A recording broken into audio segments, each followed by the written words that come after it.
Hey, Commissioner Kozar.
Hi, how you guys doing?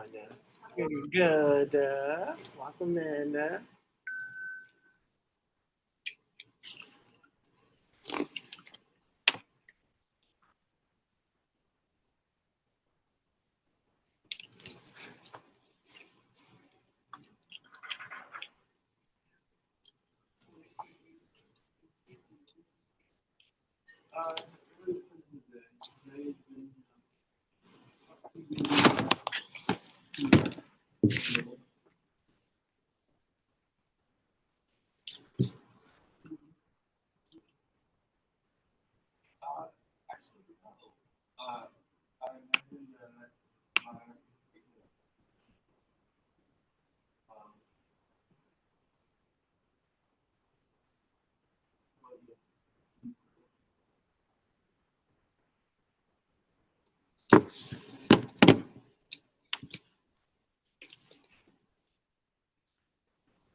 How are you today?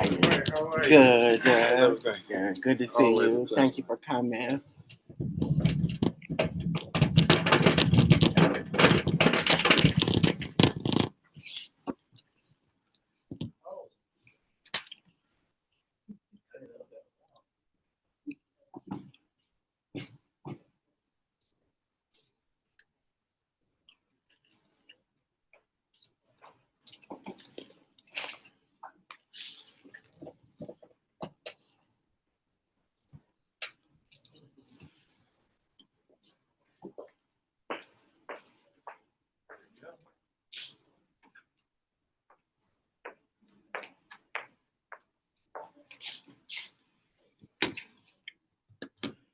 Sherman Fletcher is going to lead it from Zoom. He's not going to be in person.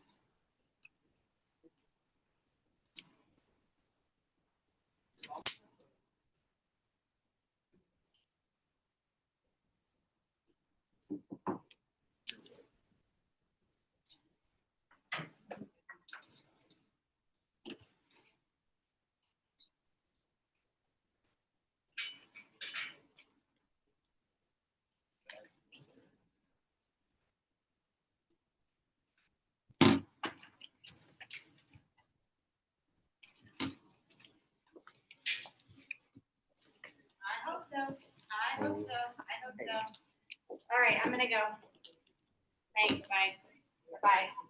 Hello. Hi, how are you? I'm good. How are you? Good. All right. So, are you not using my computer?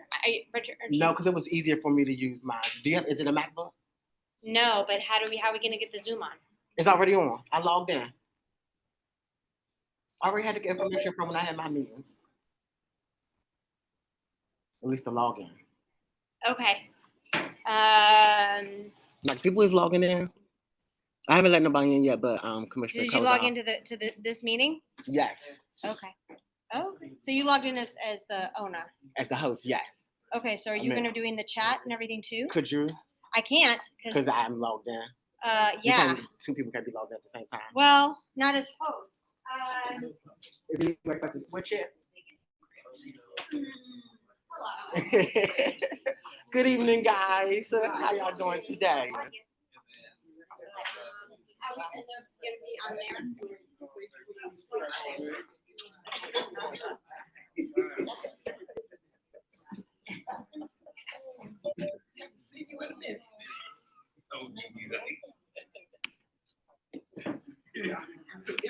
Is there a Wi-Fi? Yes. So you're logged in as me. Yes. Yes.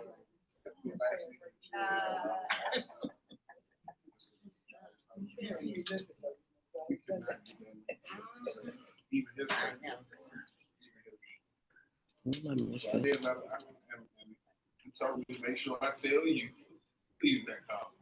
Are you using AP? Are you using guest? Yes, I'm using gas. Okay, is there a password? Good evening, good evening, good evening.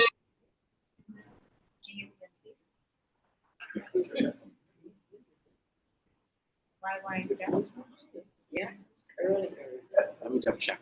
No, that's not right. It didn't work. Hey, let me double check with Autumn. Hey, Okay. Commissioner Boss, how you doing? Can you hear me? Can you I'm hear me? letting- I am unmuted. So Commissioner Closer can't hear either? Hello, hello. Can you hear me? He's on. All Yes, right, we all can right. hear you. I can hear y'all loud and clear too. Can you hear? And Commissioner Fletcher just joined. Okay. Yeah, I hear you, Commissioner Fletcher. Commissioner Boston, can you hear me?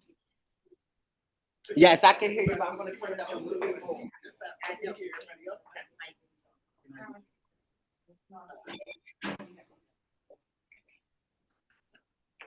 All right, can you hear us, Commissioner Fletcher? Yes. Okay, we can hear you good. You guys can hear him good? Okay.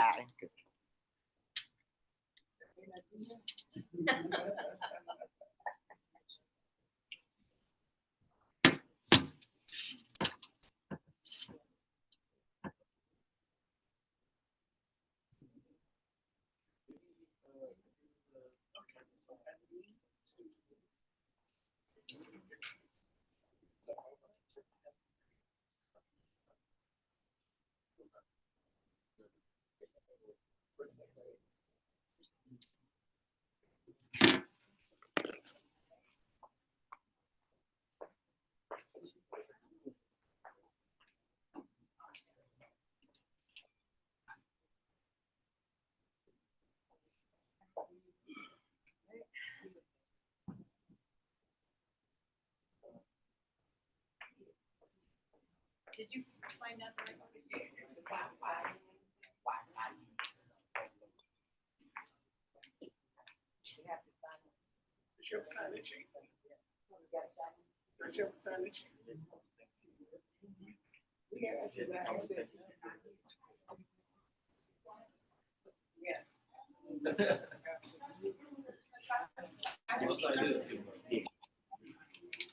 No, that's not.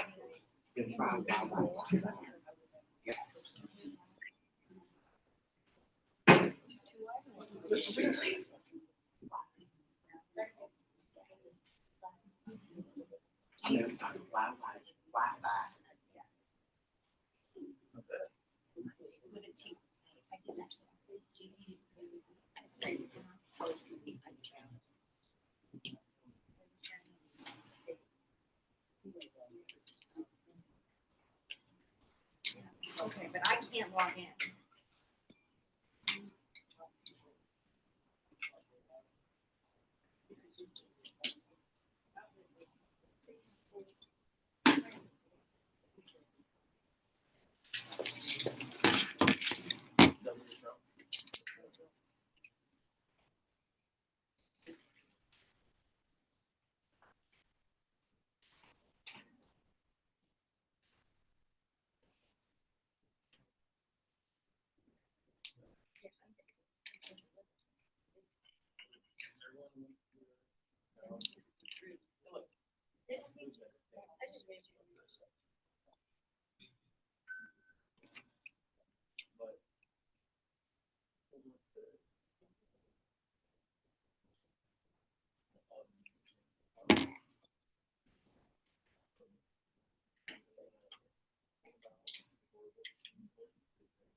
When you want me to let people in?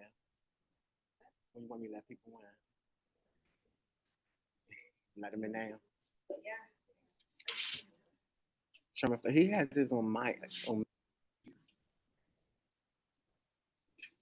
there you go. Sherman Fletcher, I'm about to let people start letting the guests in. Sounds good.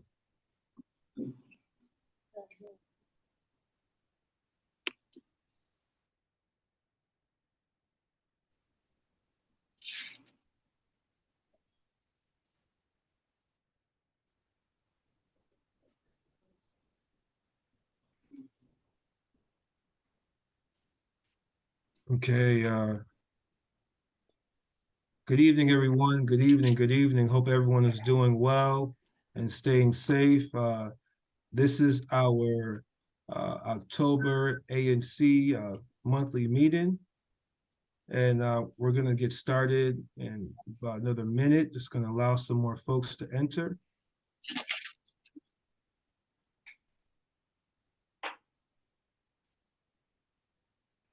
Good evening. Good evening, good evening. I hope I see a lot of folks on Zoom, and I hope we have some folks that are in attendance in person as well. As we get going in a minute or so, I just want folks to know that we continue to go back to at least a hybrid meeting for ANC 5A. This is our second attempt at such a meeting for this term. You know, I know many of us are still concerned about COVID, and so we want to respect that. So for those who are able to join us virtually and feel like, you know, they feel safer joining virtually, please do so. For those that feel comfortable joining in person, that's what we have the hybrid setup for. So I'm going to call this meeting to order at 6:47. Next up, we're going to review the agenda. No, first we have to do a quorum. Commissioner Lucio, yes. Can you please ensure that we have a quorum? Thank you.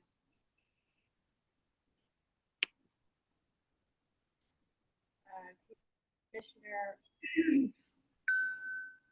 ANC Commissioner 5801, 502, Present. Present. 303 present. That's Commissioner Lucio. Hold on. Who just said present? 5A is present. Commissioner Malone. 5A is. Thank you. No, 5A what? Yes, one. Sorry. 5801. Hold on. Thank you.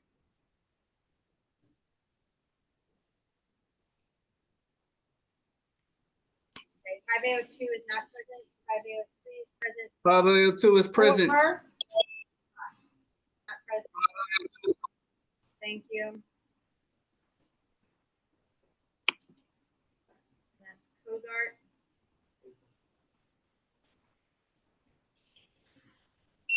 Five A05. Present. That is Commissioner Austin. 5A06.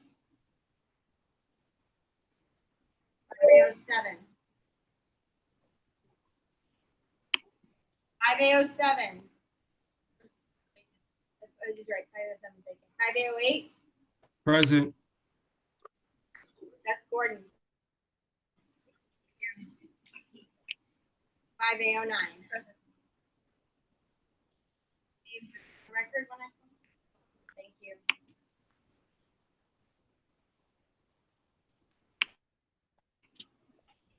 Chairman Fletcher, we have 6 commissioners in attendance. We have a quorum. Okay. Thank you very much, Commissioner Lucio. I appreciate you as always ensuring that we have a quorum and quorum has been established. So next up for residents and commissioners, we're going to move right along. We're going to go down to review the agenda. The agenda has been placed on the website. Also, Commissioner Lucio, another commissioner, if you're able to put the agenda in the chat as well.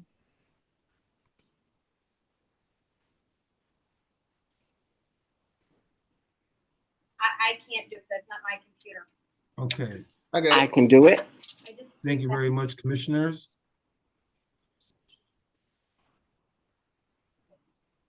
Okay, so commissioners, I will entertain a motion to accept or approve the agenda at this time.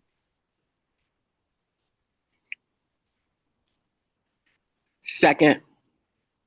Well, let's be clear. I need someone to make a motion first. Chairman Fletcher, I move that we accept the agenda as proposed for our October meeting.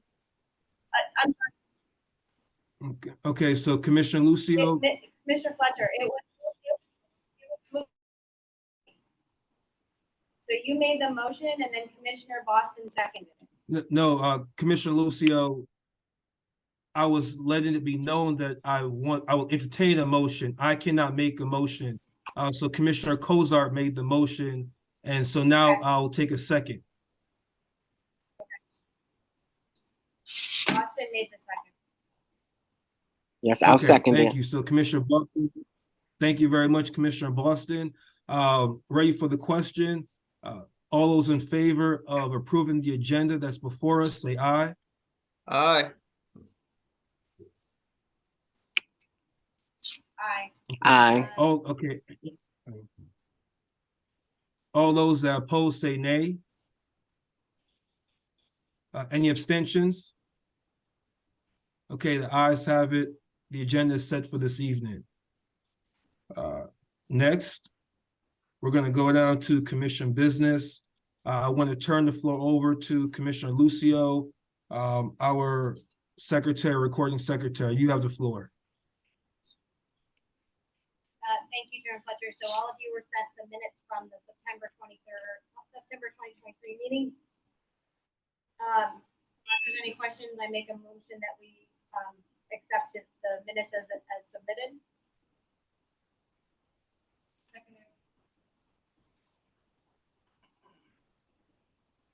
It's been moved and seconded, Chairman Fletcher. Okay. So commissioners, we have a motion on the floor that has been made. It's also been seconded. Ready for the question. All those in favor of approving the minutes from our September meeting, say aye. Aye. Aye. Aye. Aye. All those who oppose, say nay. Any abstentions? Okay, so the ayes have it. The minutes from our September meeting are approved at this time. Thank you very much, Commissioner Lucio. Anything else under secretary updates? No. Okay, thank you very much. So moving right along, we're going to go now to our treasurer report. For the community, we have a new treasurer. She's also a new commissioner. Just want to again welcome Commissioner Bukum for assuming this role. So Commissioner Bukum, I know at this time, there's still some things that you are working to get comfortable with and working through, but I just want to give you the floor so you can just give a general update as to your progress since you've assumed this role. Thank you, Chairman Fletcher. Just today I had a meeting to try to understand better this role, and we have some documents, but I haven't had a chance to share them with the students yet. So we will be able to. Can we see her?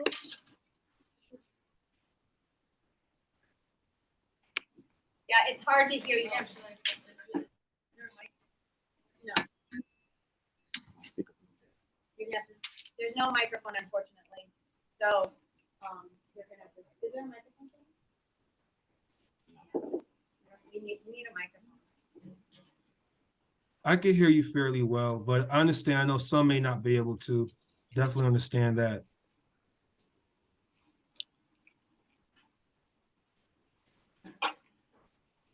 So essentially what she said was that she was in the process of communicating with the OANC, learning the steps she needed to take to become familiar with the role, and providing us the documents. As soon as she has the documents ready, she will share them with the commissioner. And that would include the third quarter report and the budget request. Okay, so the pertinent part of what I heard everything, but I want to be clear just for those that may have had a difficult time hearing everything, that Commissioner Bukum is working to produce the third quarter report as well as the budget. Is that correct? And the fourth quarter report. Yes. Okay. The third and the fourth quarter report. Third and fourth quarter report. Thank you. Former Commissioner, Ms. Washington, yes. I was just trying to find out, is everyone, all the commissioners located on site, or are some on virtual? Some are on virtual, former Commissioner Washington. Okay, because I would just can't see some folks. That's why I was asking. Yep, Thank you. yep. Any questions for Commissioner Bukum regarding the treasurer's report or any treasurer related questions? We're not on camera, are we? Yes, we are. Yes. Yep, can see you both. Now you can see me, right? Yep, can see you perfectly.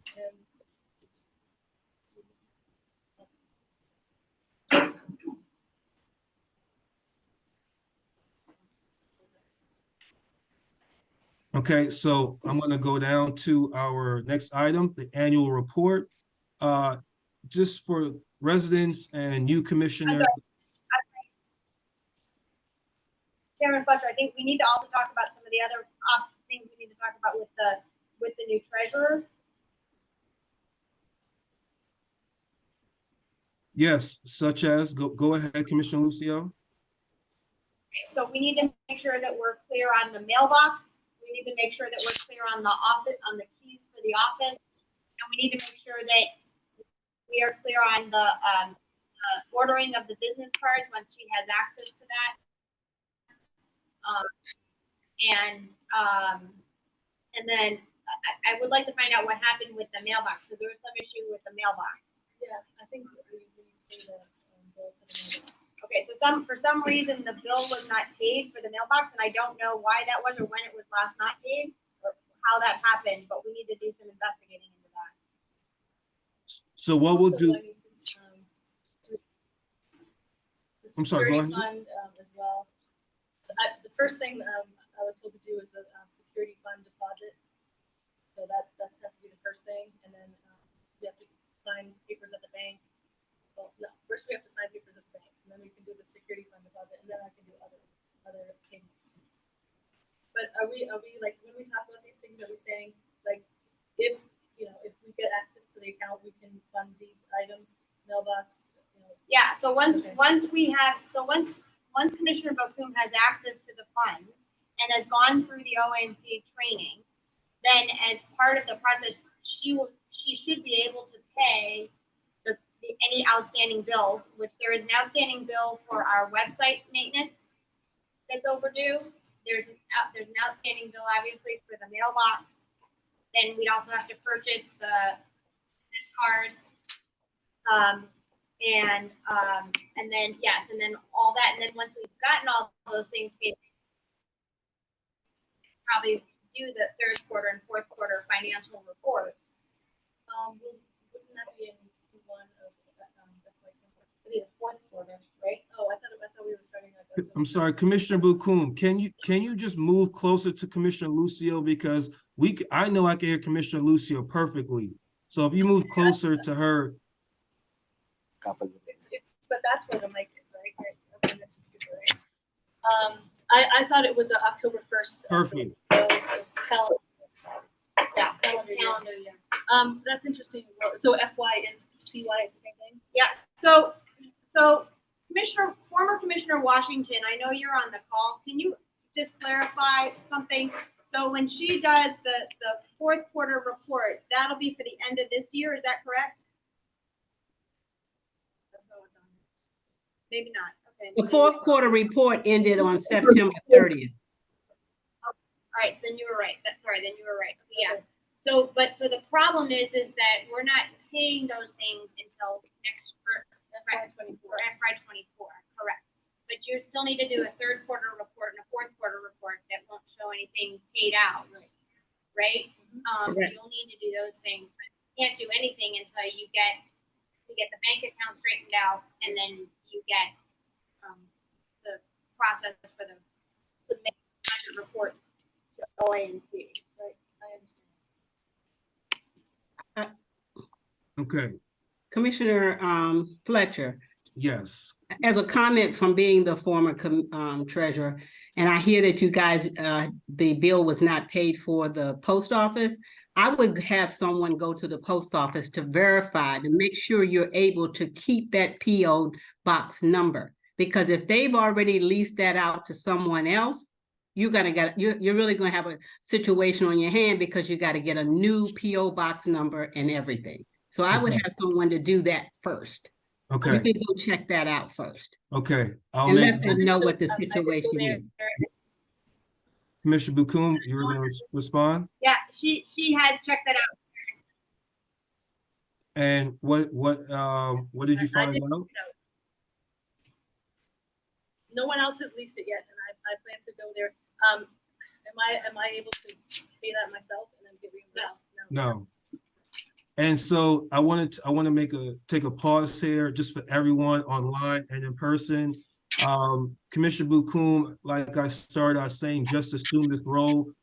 We had another treasurer that was in the position. However, that treasurer, former Commissioner Zach Ammerman, has resigned from being a commissioner, and it's kind of made us have to adjust, especially during the summertime period when folks were away. So again, bear with us for another month or so until we get Commissioner Bukum back up and running, the treasurer position back up and running, and all will be well in a month or so's time. So I just want to put a little context for those that may not know why there's a little bit of confusion going on right now around the treasurer's report. However, as chair, I'm going to ensure that we get everything under control within the next month or less. So, Commissioner Bukum, is there anything else you want to say just in closing this out? Commissioner Lucio, thank you very much for helping ensure certain things were discussed tonight. I'm good, thanks, Chairman. Okay, all right, thank you very much. So moving right along, we're going to go now to our annual report actions, which is under commission business. For those that may not know, every year, the commission, each commission across the District of Columbia has to put a recap as to what single member districts have done that comprise the work of the entire commission as a whole. And so that is what comprises, or that's what's known as the annual report actions. And so we're in the process of compiling that information for ANC about what we've done within this last year, including hosting hybrid meetings such as these. So please give us until the next month or so for us to complete this action item, and then we will work with OANC to submit our annual report. Any questions around this? No, I think Chairman Fletcher, I think the only thing that all the commissioners need to know, since you and I are the only ones who've been through this process before, is that every commissioner should be prepared to include in the report their actions over the last year. So please go back to your meeting minutes, any particular items that are of importance within your single member district. All of those things we're going to need to be reported in our annual report, and we'll have to decide what is, to highlight, but everyone's going to need to go back through all of their minutes from their single member district and their actions within their single member district and be able to report out on those within the annual report. Thank you very much, Commissioner Lucio. And yes, we do have a lot of new commissioners, and so anyone that needs any assistance, commissioners, please reach out to Commissioner Lucio or myself, and we will provide that assistance for you. So moving right along, we're going to go down to agenda item number 5, which are commission action items. And for residents that are new on the line, commission action items are items that the commission as a whole will vote on one way or the other. And they are typically held within single member districts, with the exception of the Public Safety Committee. Commissioner Cozart will be talking about that. And so just for everyone's knowledge and understanding, that's what happens under commission items. Those are things where you will typically have the ANC vote on approving or disapproving a matter. So starting up, Commissioner Cozart, I'll give you the floor to discuss and give our Public Safety Committee update. Thank you, Chairman Fletcher. Regarding the Public Safety Committee, after the ANC meeting last month, I made an announcement that I will be reaching out to the various heads of the civic associations to raise awareness about the committee, to share with their membership, and basically just try to raise awareness and spread the word on what our intentions are. Since that time, we've had a new reform or public safety forum come through, as well as Councilmember Parker's public safety call, which was held earlier today. Based on the evolving situation concerning public safety, some of the new public safety issues that have arose as recent as this week, we are going to continue moving in that direction and focus more on the scope of what exactly the purpose of this public safety committee is, what it should be doing, what our roles and responsibilities should be. There are other committees elsewhere throughout the district, and we certainly don't want to step on toes or create a redundancy in work. So we really just want to narrow the scope and cover the gap essentially. Where we currently stand is the purpose of the Public Safety Committee would be to push out community-based initiatives that again cover the gap between what the district is doing and what constituents are experiencing within the community. What that looks like, we certainly will come up with once we get up and running. For the remainder of this calendar year, is really about just gathering resources, raising that awareness, and sending out an all call. At this point, I have engaged with district leadership, the civic association presidents, and various interested parties throughout the community.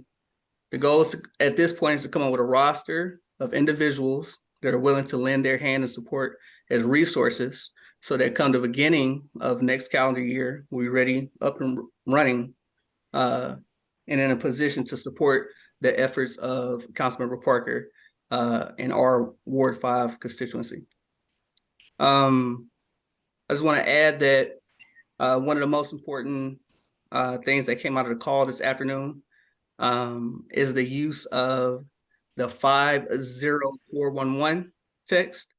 I want to just admonish folks to, if you see something that would rise to the nature of reaching out to 911, but may not really get that point, whether it be an abandoned vehicle, some type of indiscriminate behavior going on in the neighborhood, then to just reach out to that 50411 number and report those incidents.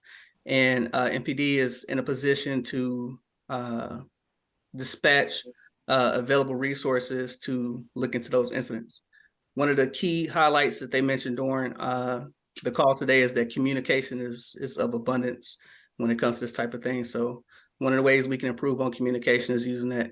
The moniker that was kind of mentioned is, in order to remember the number, is call 50 with the 411. So 50411. We're, like I said, we want to definitely improve communication. That being said, it is a monthly meeting. I'm sure Mr. McKnight will have more information, but it is a monthly meeting and it's open to the public.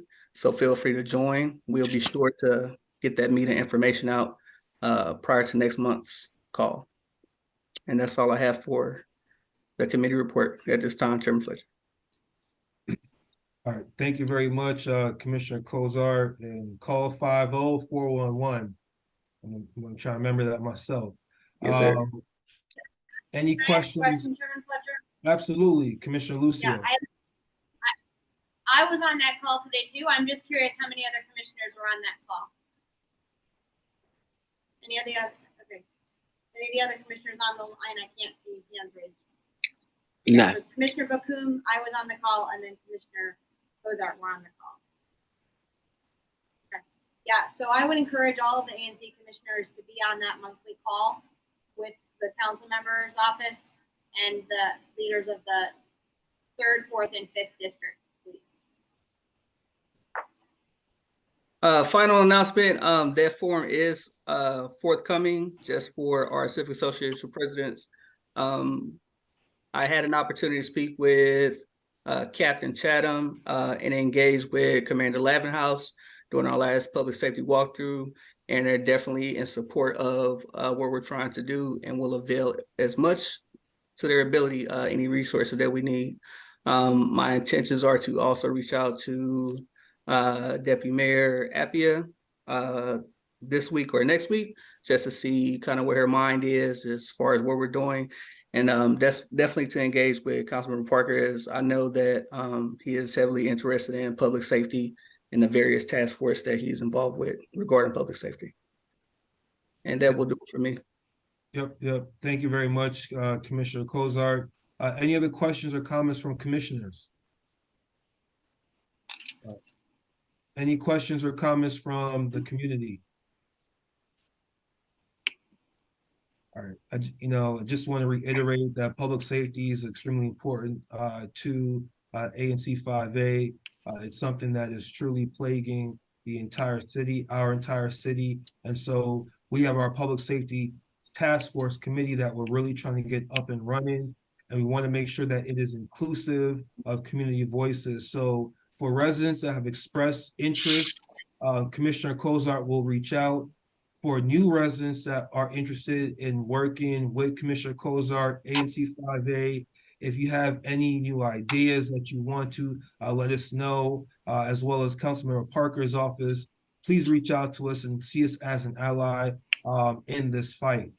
So thank you again, Commissioner Cozart. With that being said, I want to go down to UDC letter of support. Commissioner Malone, I want to give you the floor to discuss this issue and this matter. Thank you so much, Chairman Fletcher. So tonight, I'm here to obtain a vote from our commission in regards to the UDC Lamont Ridge campus master plan. On last meeting, our last ANC 5A commission meeting, we did have the University of the District of Columbia to come and to present the different phases of that particular project. I won't particularly go through that tonight for the sake of time. We've had multiple meetings on this project. We've engaged within my small member district as well as the entire 5A commission. I believe that this is a great opportunity, as well as with the input of our community partners to really interface UDC in our community. With that being said, we do have to provide this response to the zoning commission we are past the deadline, but we can get it there on this week once we get a vote, our letter of support. So tonight I'm just kind of going through asking you all to, I've also had an opportunity to send that letter out to all of the commissioners, to review prior to this meeting, as well as the letter was shared with our community partners as well. We received multiple feedback from them, and that was documented in the letter of support, and particularly making sure that we're looking at the transportation demand management. That was included in our letter, making sure we included the initiative, some of the comments around bicycling, the campus access, waste reduction, the landscaping, and then just making sure that as we've had multiple conversations with our community partners, making sure we're fostering that community outreach was a part of those different pillars of the letter of support. With that being said, Chairman Fletcher, I open the floor to any of our community partners and residents and neighbors who may have any questions in regards to the plan prior to our vote this evening, if that's okay with you. Yes. Can you read the letter, please? Can Commissioner Malone read the letter? Because I think the residents who are here and the residents who are online have not seen it, while the commissioners have seen it, but I think it makes sense for you to read the letter so they know. So Commissioner Lucio, is this proper protocol that we read letters? Because I know I've seen multiple letters come through, and I'm not sure that the commissioners go through and read the entire. So the entire letter is very lengthy in that I can put the letter in the chat, but for the sake of time, I don't think we should be reading the letter to the residents. All the residents, if they need a copy of the letter, if they need a copy of the letter, we can provide them a copy of the letter. But I don't think we should be sitting on this call reading to residents. I agree with Commissioner Malone. Commissioners, thank you for your input. I understand there's some different opinions on this. We will have order. Commissioner Malone, again, thank you for your work around this. What we'll do before we I haven't heard a motion, but before we entertain a motion on this matter, because this is something that has been disseminated, has been talked about, has been circulated. You've heard from Commissioner Malone to commissioners and community partners, community members. We have done serious. We've done a motion. Excuse me, Commissioner, I'm coming. Or Chairman Fletcher, they can't hear you Okay. here on site. Okay, can you hear me now? No, they can't hear you. You still cannot hear me. I can put you on speaker on my phone. Hold on 1 second. So residents there cannot hear me? I mean, that are in person? It's some, Commissioner Fletcher, it's something here. They're having issues with the computer system here.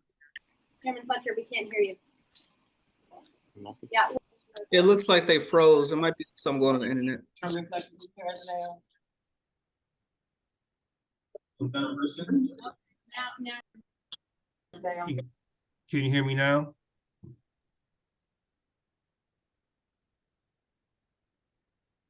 Okay. Is all well? Is everything okay now? No, hold on. Yeah. We'll work through it. I can't. I know, but what I'm hearing is an echo because you guys have it on your phones. I'm on mute. It's coming from your phone, because I hear this background noise. Your mic.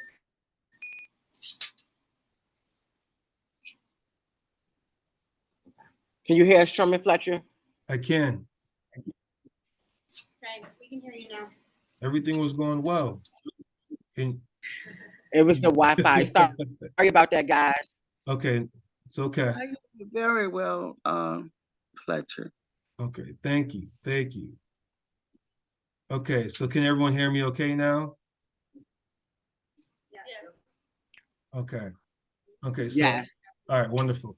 So as I was saying, Commissioner Malone, I know you've disseminated the letter.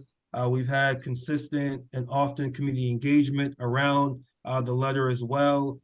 So I will entertain a motion to support this letter for UDC.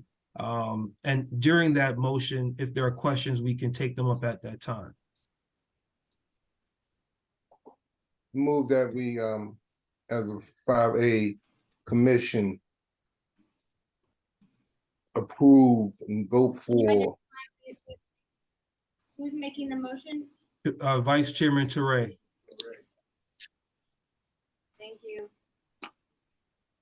Move that we vote on the letter that Chairman Malone, Commissioner Malone just presented, previously disseminated to our group regarding UDC and supporting UDC's expansion of its campus within our 5A area.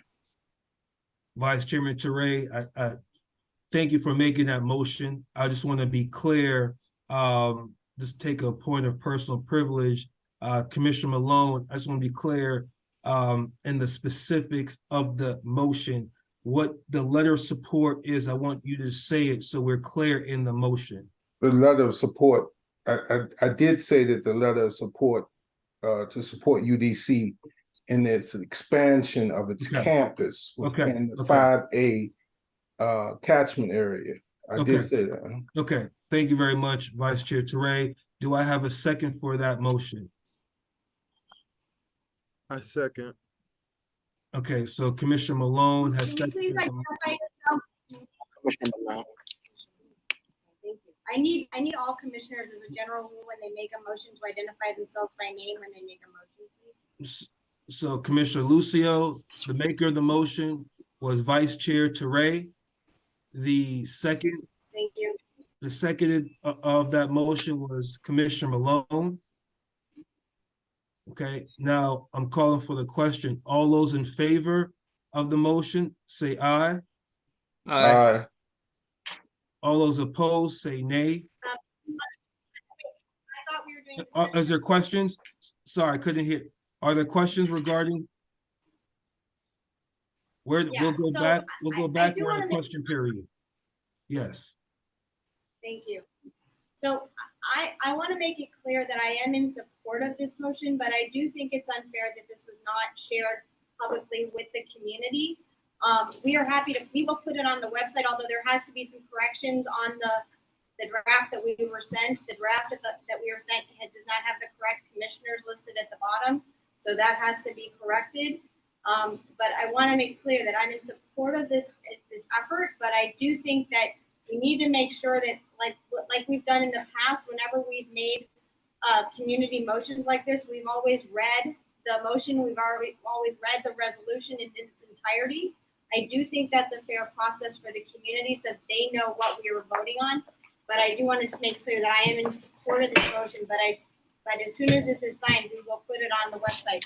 So please make sure that once we go through this, that we have a corrected copy and that it is sent to me so that we can put it on the website immediately, since we are not reading it publicly to the community tonight. Can I ask a question? Okay, the chair, sorry, Commissioner Bukum. I was just wondering, how many pages is this document? Is it really too hard to read? Or wouldn't mind hearing it too? They emailed it to us. We have a copy of I it. haven't read it. Yeah, And so- Commissioner Bakum has not read it yet. so- She asked if we do. Commissioners, hold on. I want to make sure we continue to have order. Commissioner Malone, the chair recognizes you, and then I'm going to go to anyone else that wants to speak. Thank you so much, Chairman Fletcher. I just want to say that I emailed that letter out immediately after the October meeting, which was I emailed that letter out to all the commissioners on October 5th. And Commissioner Lucio, out of all due respect, on October 5th, I sent you over that letter, and the feedback that you're giving tonight was not given. So in the future, I think that we should probably iron that out prior to coming before the community, because I provided that to you and you have not provided any feedback in regards to the letter. So basically what you're saying tonight about some of the formatting issues, etc., you could have provided that to me via email, and we did not have to hash this out in front of the community tonight, and we could have came out on a unified base. So in the future, I would appreciate that if I send you an email October 5th, you don't wait till we come into a community forum to hash out those particular nuances. That could have been handled elsewhere, Chairman Fletcher. So with that being said, I don't mind sharing the letter out on the website, whatever we need to do for public transparency. We can even copy and paste the letter and put it in the chat for people to see it. I just think we need to be consistent and making sure that we are doing consistent practices. I've seen many letters of support come through here that was not read to the community. Hold on. I've Listen, seen- commissioners, Commissioner Malone, I want you to finish your thought, and then I'm going to speak before anyone else speaks. Go ahead, Commissioner Malone. So basically, I'm going to say I've seen plenty of letters that have went through without the support. Prior to the other commissioner, can't think of his name right now, Zach, before he left, there were a letter of support that you signed. He did not read that letter out to the entire community. He shared it out with his small member district. He shared it through the different association presidents. We have done all of that. UDC have had small meetings. We have been very transparent in this process. And I think it's unfair tonight for an appearance that we're not sharing it to the public. We have absolutely been engaged, and Commissioner Lucio have been engaged and CC'd in mostly all of those emails. So I think that's unfair, that's untruth, and I want to make sure that I am being very truthful tonight to say that on October 5th, I sent this letter out, and we are at October 25th, and now in front of the community, Commissioner Lucio wants to provide this feedback. I don't think it's right, but I will yield the floor back to you. Thank you. So with that, thank you very much, Commissioner Malone. We're not going to do the back and forth. Commissioner Lucio, you made statements. Commissioner Malone, you made statements. What I'm asking right now, Commissioner Malone, just summarize, just for all of our purposes, can you summarize the letter, key parts of the letter, and then we can entertain any other questions or comments, but not about this part. Absolutely. So Chairman Fletcher, the letter basically goes in to talk about how we believe that The expansion of the Lamont Ridge campus is absolutely steadfast dedication to a forward-thinking development as it relates to community and the interfacing of the university. And it goes into also saying that while we do support the expansion and we support the plan, that we do want them to go and look back at some of the different things that were brought up to the community. So those things were listed in there as it relates to making sure that we're looking at the safety issues around the campus. So looking at the bicycling that's there, the campus access, making sure that we collaborate with DDOT to enhance the pedestrians and the cyclists that are coming there. How are we going to make for waste reduction, being that the campus will be much more busier? Looking at the landscaping of the campus, the community outreach. In many of our meetings that we've had with the community, they've talked to the president about making sure that we have that community interfacing. And so we included some of those recommendations. All of those recommendations that are listed in that letter, Chairman Fletcher, they are not from any commissioners. They are all from our community. So this has been a very community-led letter to that we're presenting to the commissioners tonight. Every single recommendation that listed in the letter that will be in the website came from our community partners and citizens of this community. So I want to make sure that that's very clear here tonight. Thank you very much, Commissioner Malone. The chair sees 3 hands. We'll first recognize Vice Chair Teray, and then I see former ANC 5A Chair Angel Austin Johnson, and then lastly, Miss Juanita Gray. Those are the 3 the chair recognizes. Vice Chairman Teray, you have the floor first. Yeah, in our last meeting, UDC presented a very clear presentation. I believe the process is that the group comes before our ANC, make a presentation. We talk about it after the presentation in our executive group. A letter is drafted, and then we come back to the next meeting and we call for a vote. I think it is, I agree with everything that Commissioner Malone stated regarding the process and regarding what has happened in the past with other efforts to support initiatives in our commission. I think having this type of debate over UDC at this point is not fair, one, to UDC, and fair to the efforts that Commissioner Malone has put forth with this. And I'm actually shocked that we are even here discussing this tonight, after we all know on this commission that we've talked about this behind the scenes, and also we follow the process that we are accustomed to and that has been part of our process. And so I think we should just call for a vote. And because at this point, the community the people online now aren't ignorant, and they do know that people do know that UDC wants to expand. UDC gave a presentation, and they had an opportunity, and people have had opportunities to contact Commissioner Malone or yourself or anyone else on this commission to weigh in. And so we just need to call for a vote. Thank you, and thank you for those comments, Vice Chair Teray. And just so you know, we are in the middle of a motion right now, so we've already called for the vote. We're just entertaining any questions or comments before we actually have the vote. I already know that, Chairman. I know that we're in the middle of the vote. We just need to just.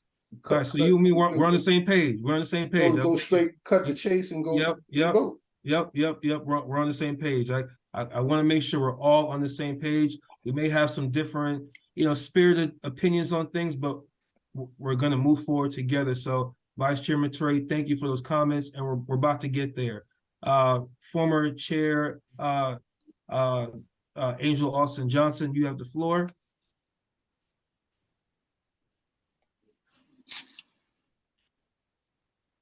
Angel, I apologize. I was trying to take my phone off of mute. No Good problem. evening, everyone. If I could just make a recommendation, whenever you do your motions, I guess it would help for me. I think that's where a lot of the confusion is coming from.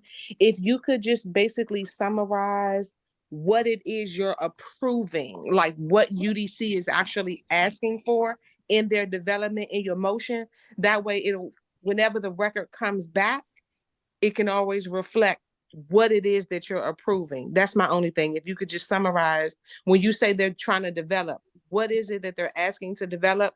And you can cut it short and keep it moving. Thank you for those comments, and I agree. Ms. Gray, you have the floor.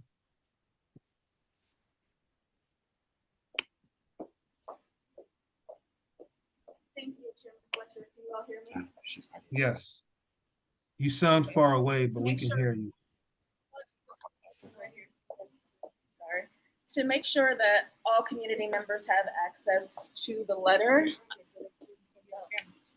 I will make sure that copies are put on the university website. In addition, I will have copies made and taken to the Lamont Riggs library and there for people to access, as well at the community college. So they'll be on the counters at the community college. They will be put in the library, and then they'll be on our website.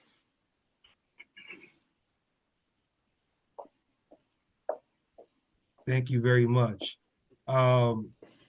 Any other questions or comments?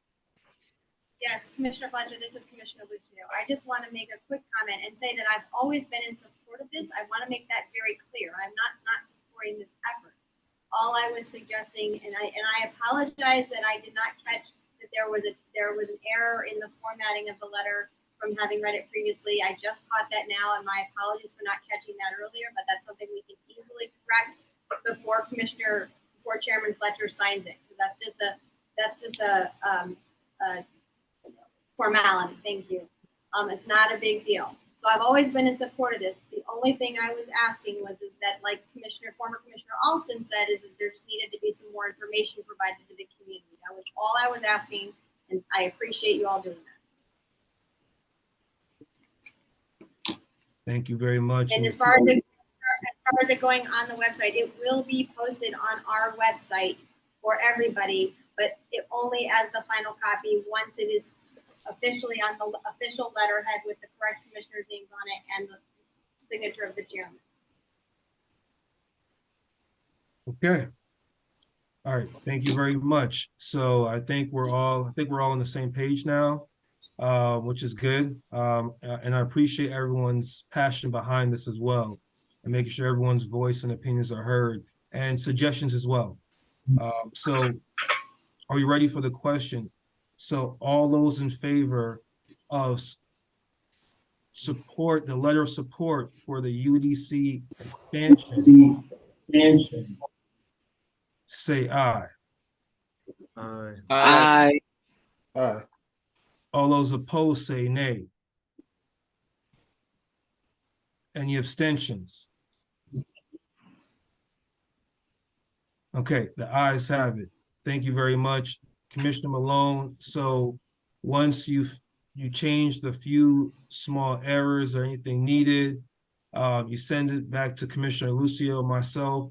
I'll view it, I'll sign it, we'll get it on the website, and we'll make sure that it's there for public dissemination and for public view at any point, okay?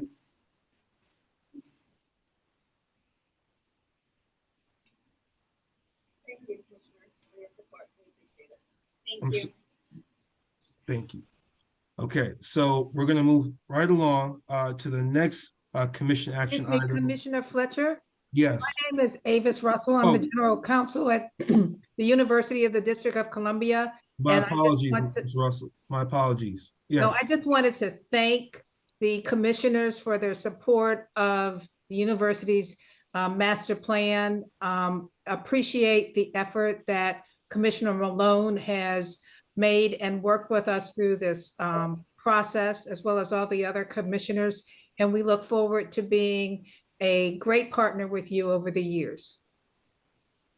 Thank you very much. The connection, the partnership with ANC 5A and UDC Bernie Backus goes back many, many, many years, and we look forward to continuing that for years to come.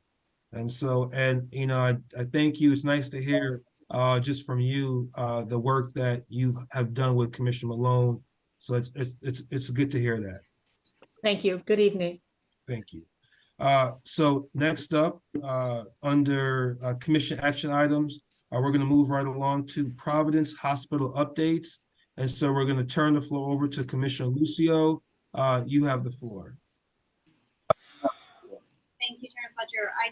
I was asked to provide an update on Providence Hospital, but the reality is that there really is not an update at this point. They are still in the review process with both the Attorney General's office and with SHPTA. And so until those processes run their course, there is no updates on the status of moving forward with the project. I can also tell you that they continue to meet with the community, particularly those who are within the 200 feet line of the property, to share their proposals right now. They're not an actual definitive plan at this point because they haven't been presented yet as part of the PUD process. So they're still in the process of sharing them with the community and getting feedback from the community and making changes based on what the community feedback is. So if you've not attended one of those meetings and are interested in learning more about the project, I would encourage you to go to the website Providence Reimagine. You can find all the information there. There is a list, I believe, of the past meetings. If you are interested in providing feedback, there is an email address there where you can submit questions and provide feedback, and they are very responsive. But you can also feel free to reach out to me, and I can put you in touch with the project developers as well. But at this point, there are no updates until we hear more from the AG and SHPTA. Thank you. Thank you very much, Commissioner Lucio, and for constituents and residents and everyone that's with us this evening. I asked Commissioner Lucio just to give updates around the Providence Hospital reimagining, just because a lot of things had moved and occurred with it over the summertime. And Commissioner Lucio, I believe, was not with us in September. So I just wanted her to just be able to say and speak to it, speak about it. And also, if anyone had any questions, I wanted to make sure that Commissioner Lucio was here to be able to answer those questions as a single member district commissioner. And I know this is somewhat of a hot topic in the neighborhood. So are there any questions around this at this time?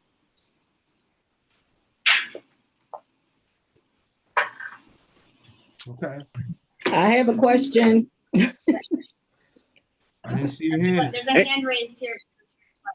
And we also have one after this inside the audience. Okay, I was wondering.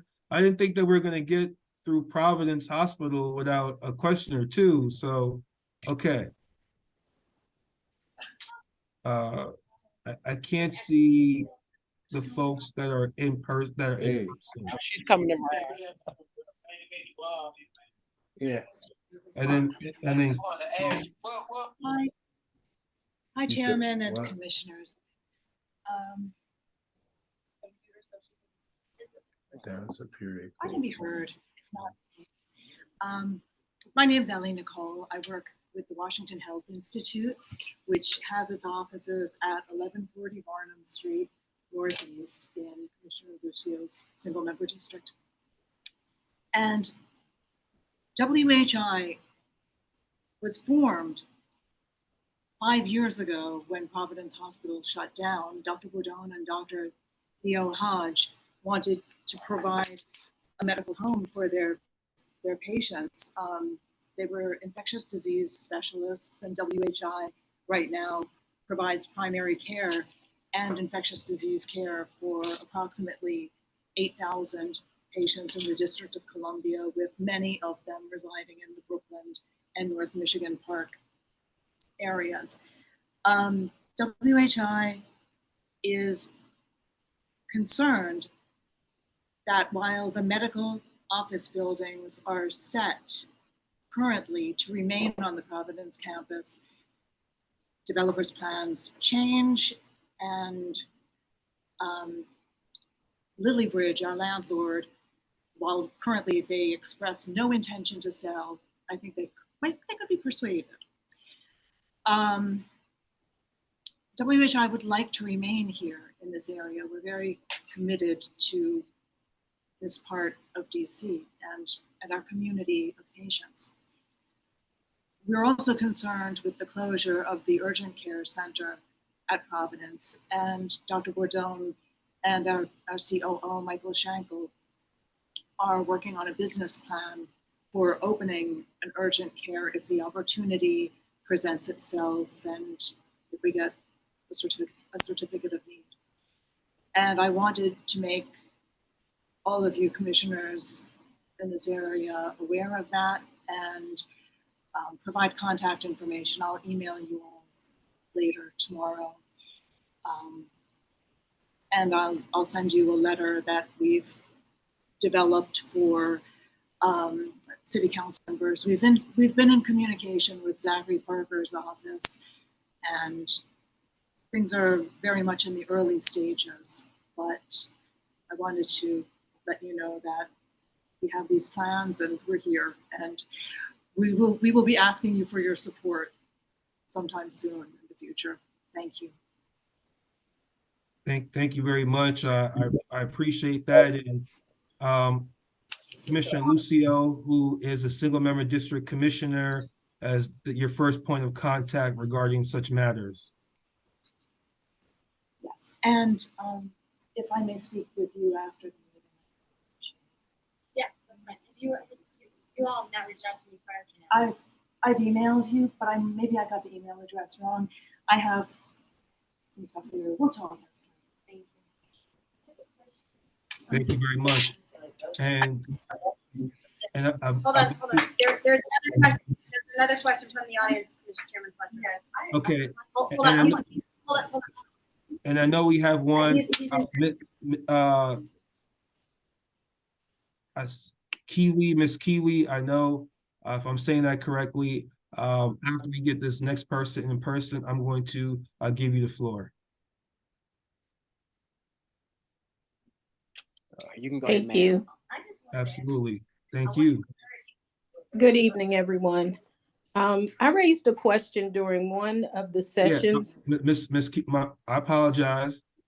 I was saying we're going to let the other person in person finish, and then I was going to give you the floor. Just want thank you very much.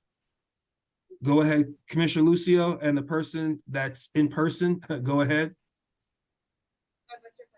My question, I didn't hear her. And I needed clarity on the fact that you said you were thinking about bringing another urgent care center. I want to be clear that there already is a plan to have an urgent care center there. Okay. That's already in the plan. We didn't know that. Yeah. And that's why I said. Right. Yeah, and Washington Health Institute is interested in being the provider for that urgent care. So to clarify the situation with that is that all proposals for urgent care centers need to be submitted to the developer. And so that is already in the plan that's been communicated with the community, that's on the website, that was in the letter to SHPTA, that there is already a plan to put an urgent care center back at Providence at that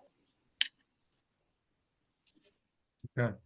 All right. Thank you very much. And Ms. Kiwi, yes. And then after her, Chairman Fletcher, we have another question in the audience. Okay. Well, we're going to go to Ms. Kiwi now, and then we'll go back. Thank you.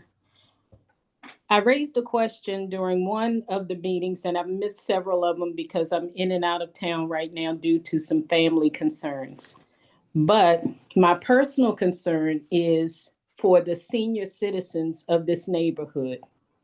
I myself live in University Park in a 3-level home, semi-detached home. And if under consideration of what the first plan was that I heard for senior citizens, I asked a question regarding what type of housing would be provided for senior citizens. And it was told that they're building one building, a high-rise building for senior citizens. It would be nice for them to consider single-level dwellings for homeowners, current homeowners who would like to transition from 3-level homes to a single-level home.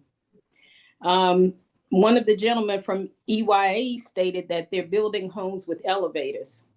If you're over 65, you don't want to live in a home alone with an elevator in case the elevator malfunctions.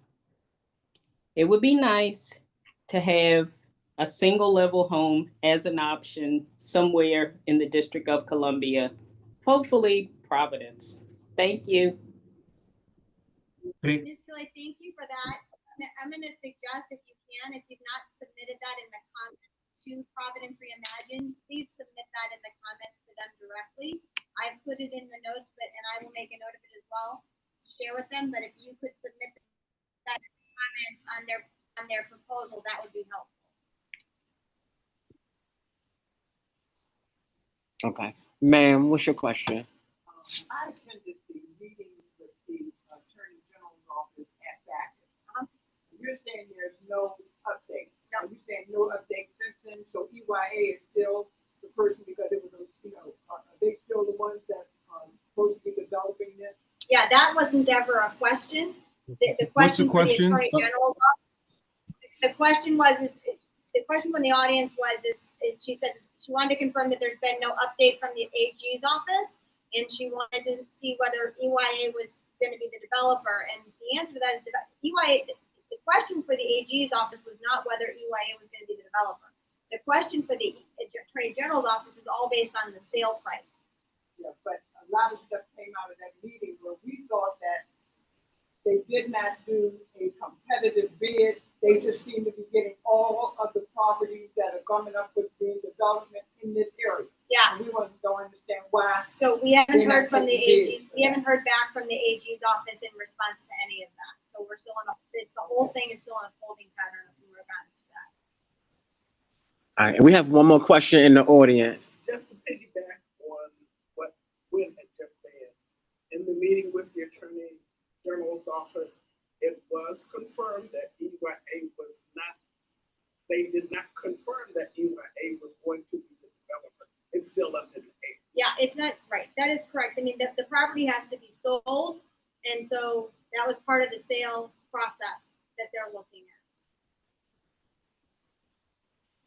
So again, the Attorney General's office has none of that's been finalized or confirmed.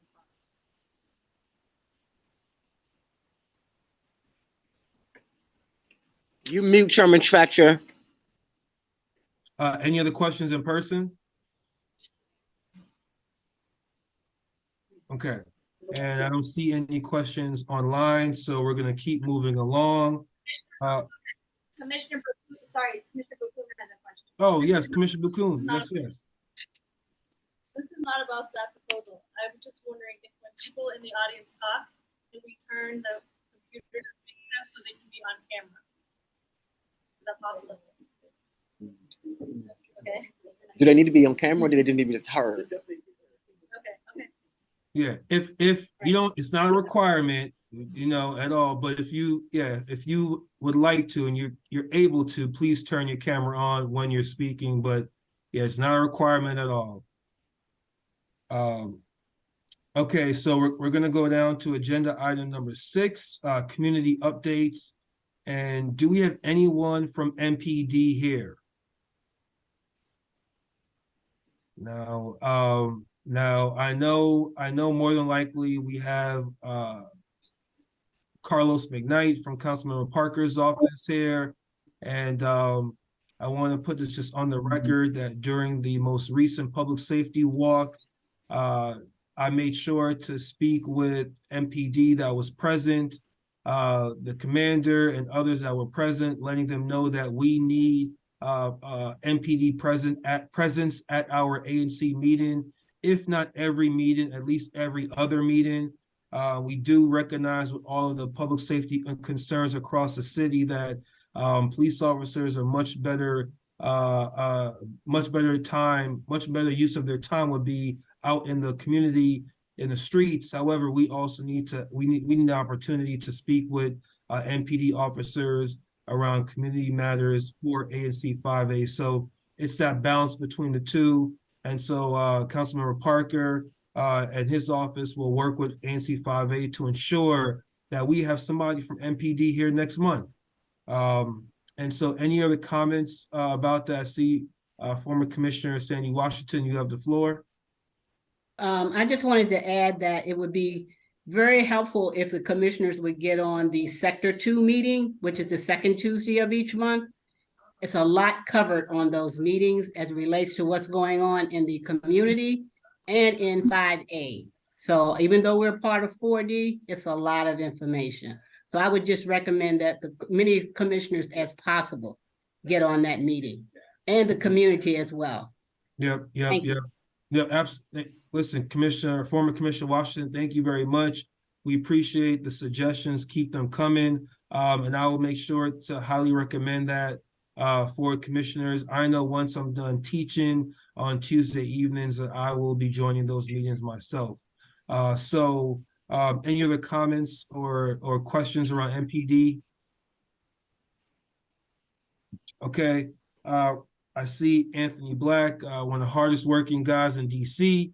I want to give you the floor so you could give us some updates from the mayor's office. Anthony Black, you have the floor.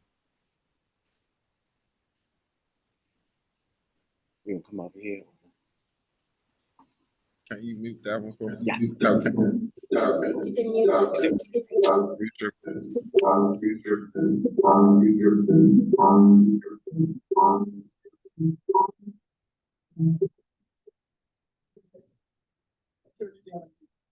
Did you mute it? Did you mute? Turn it down.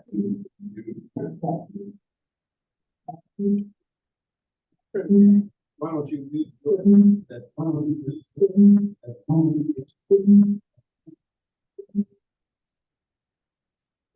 Your microphone's on. No, I'm here. No, I'm here.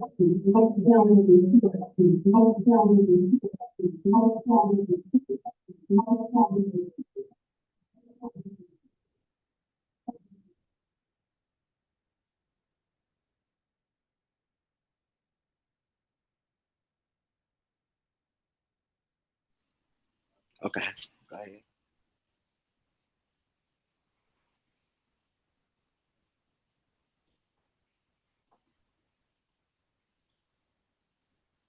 All right.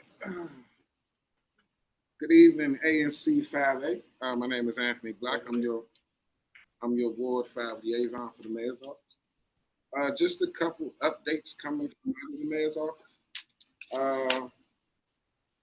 On Monday, the mayor announced the Crimes Trend Act, the new legislation based off public safety.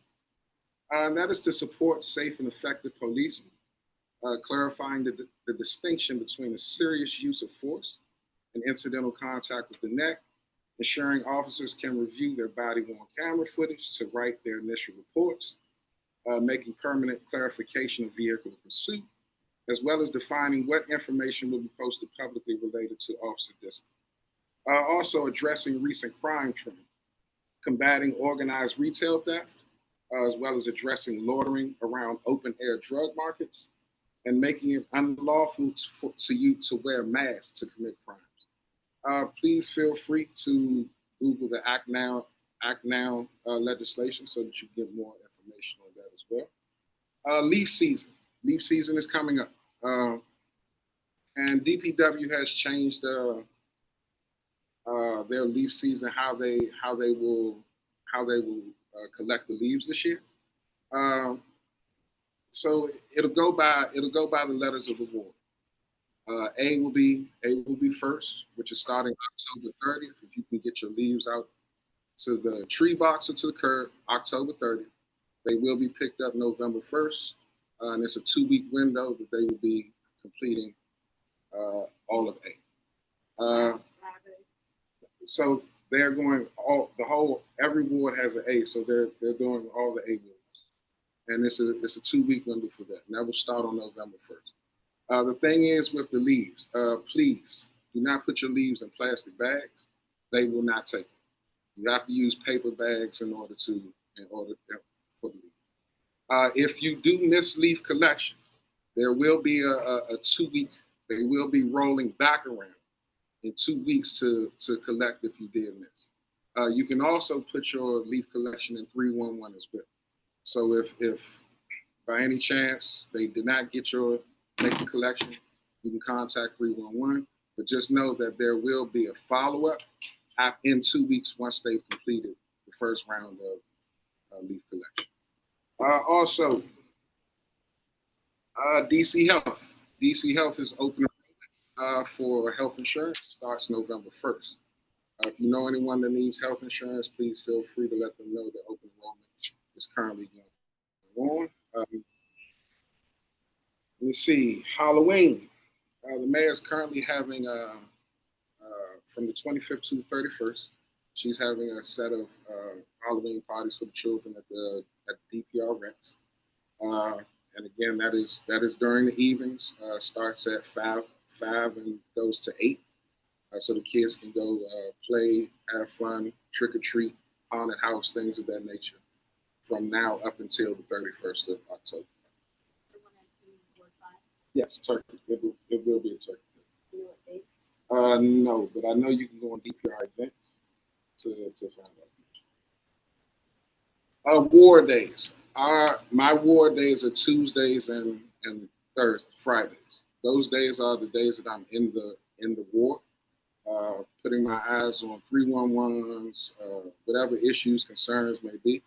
I strongly recommend if you want me to come out and walk with you to put my eyes on these issues, please feel free to reach out. That goes for ANCs as well as residents.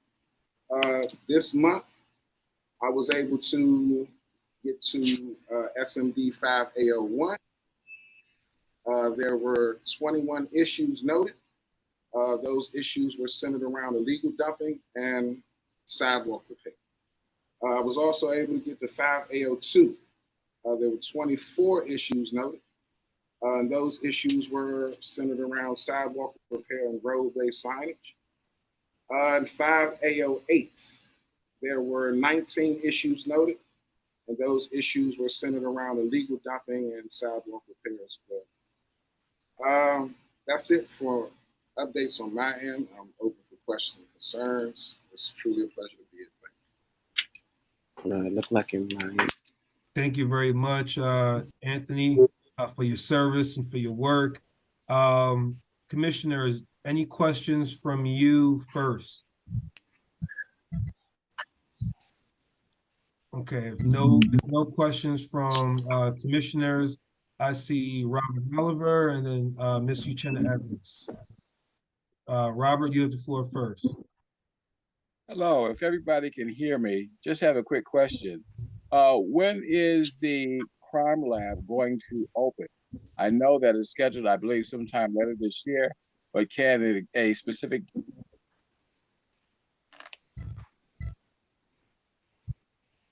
Mr. Oliver, I have yet to receive that information, but I can get that for you and relay that to your ANC commissioner. Well, I will drop my information in the chat, and you can give me a call tomorrow. You have that information for me. Thank you. Mr. Lockett, I see you next after Ms. Evans. Thank you. Hi, Anthony. Good evening. This is Uchenna Evans. I was just trying to figure out what's the best way to reach the Mokers, because I've contacted both you and I think it's Christopher Ingram. And I've just never gotten a response. Excuse me, Chairman Fletcher, we can't hear Ms. Evans here. We can't hear anyone right now. Is anyone else experiencing the same thing? Can I get a thumbs up? Can't hear you, Ms. Evans. We can hear her online. We just can't hear her here in person. Can you hear us now, Chairman Fletcher? Can you hear us now, Chairman Fletcher? Yes. Okay, so Anthony, can you hear me now? No, we still can't hear you. We can hear it online, but not in person. Not here. Okay, one second. Let's see, 1 second. Yeah, so y'all Wi-Fi keep going down. I know.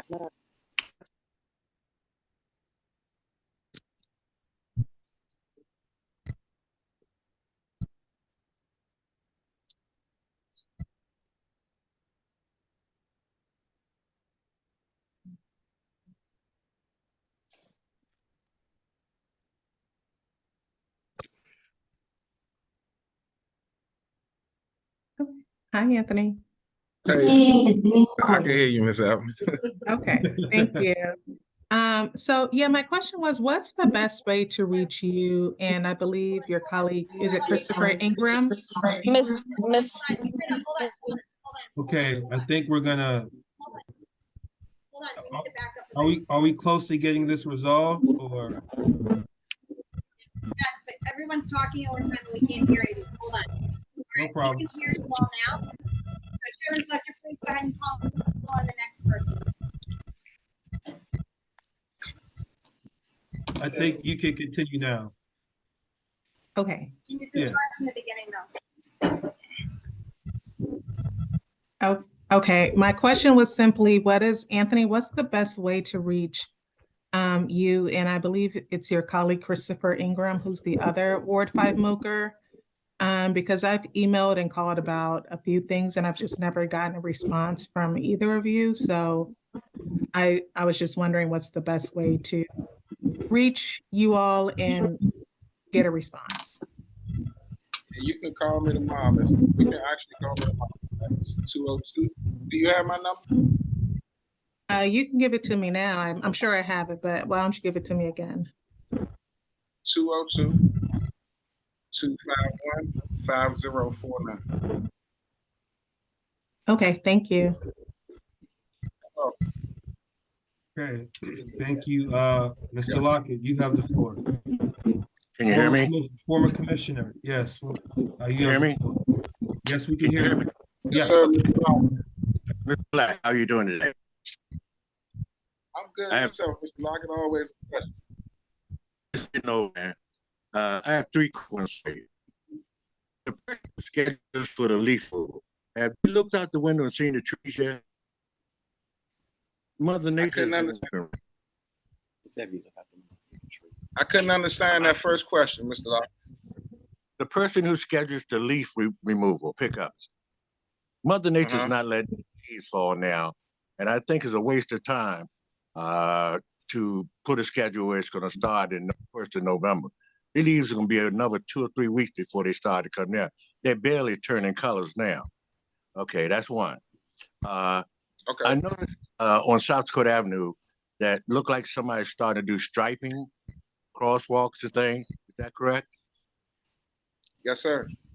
Okay, well, tell the new director, DDOT, thank you very much, because that's been needed for the last 50 years. Okay?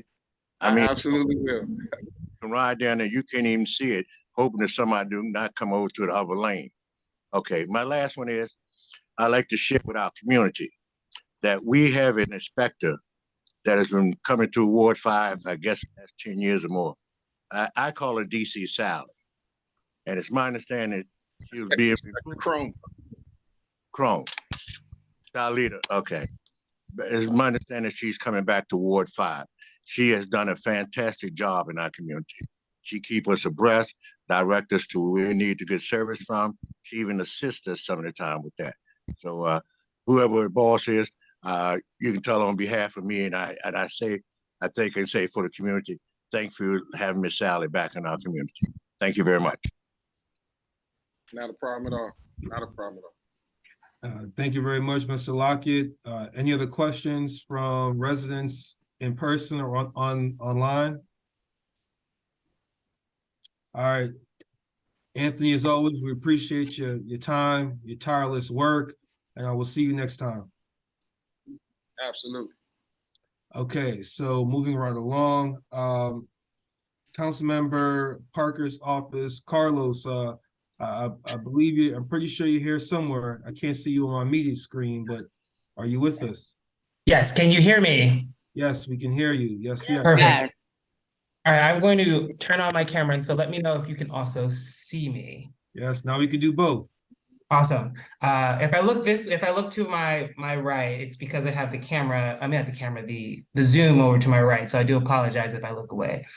But I do have a few updates for you all from the council member. First, I want to say good evening. And thank you all for having me. For folks who may not know, my name is Carlos McKnight, and I am one of Councilmember Zachary Parker's constituent service coordinators.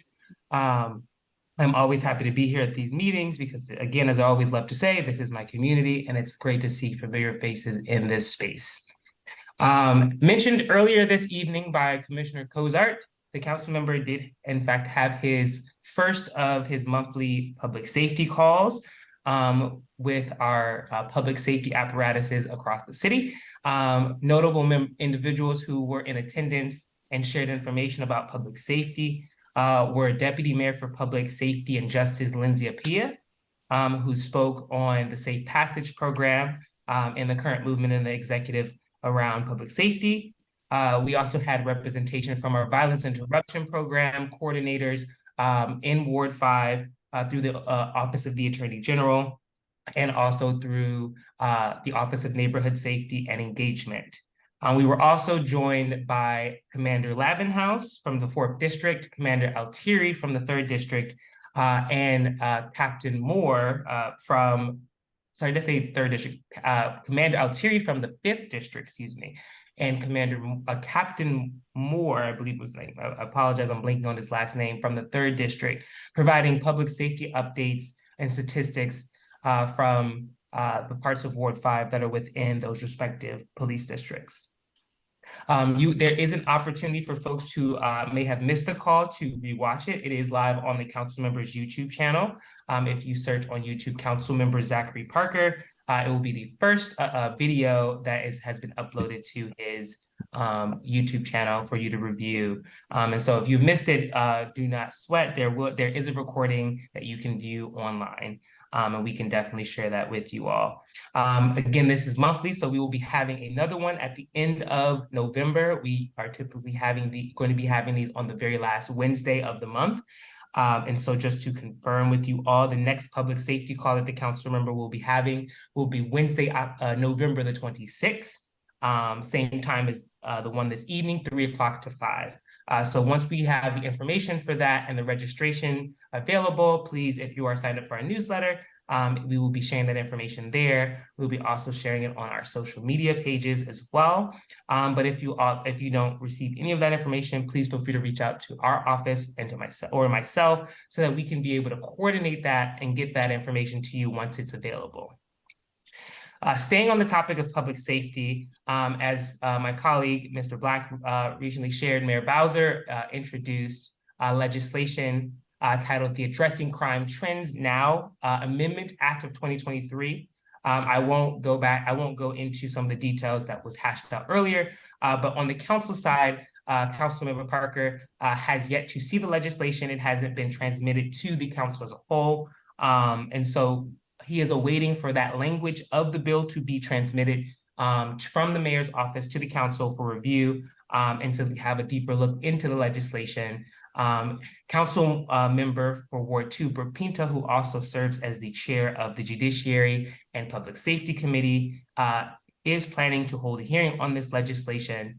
And so we are, again, once that legislation has been transmitted to the council member, he, along with our legislative team, will review the legislation and provide feedback on the proposal proposed by the mayor. Another update that the council member would like for us to share is that he introduced new legislation called the Grandparent and Caregiver Subsidy Eligibility Amendment Act of 2023. This legislation seeks to provide resources for some of the district's most vulnerable families and children.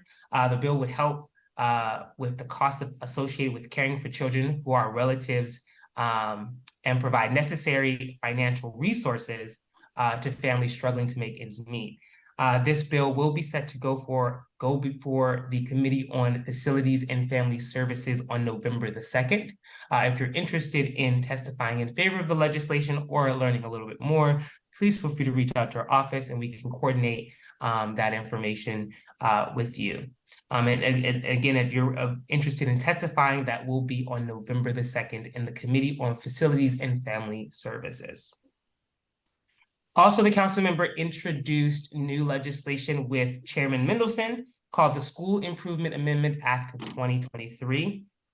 This legislation addresses some of the most significant challenges in school performance for the DC public schools.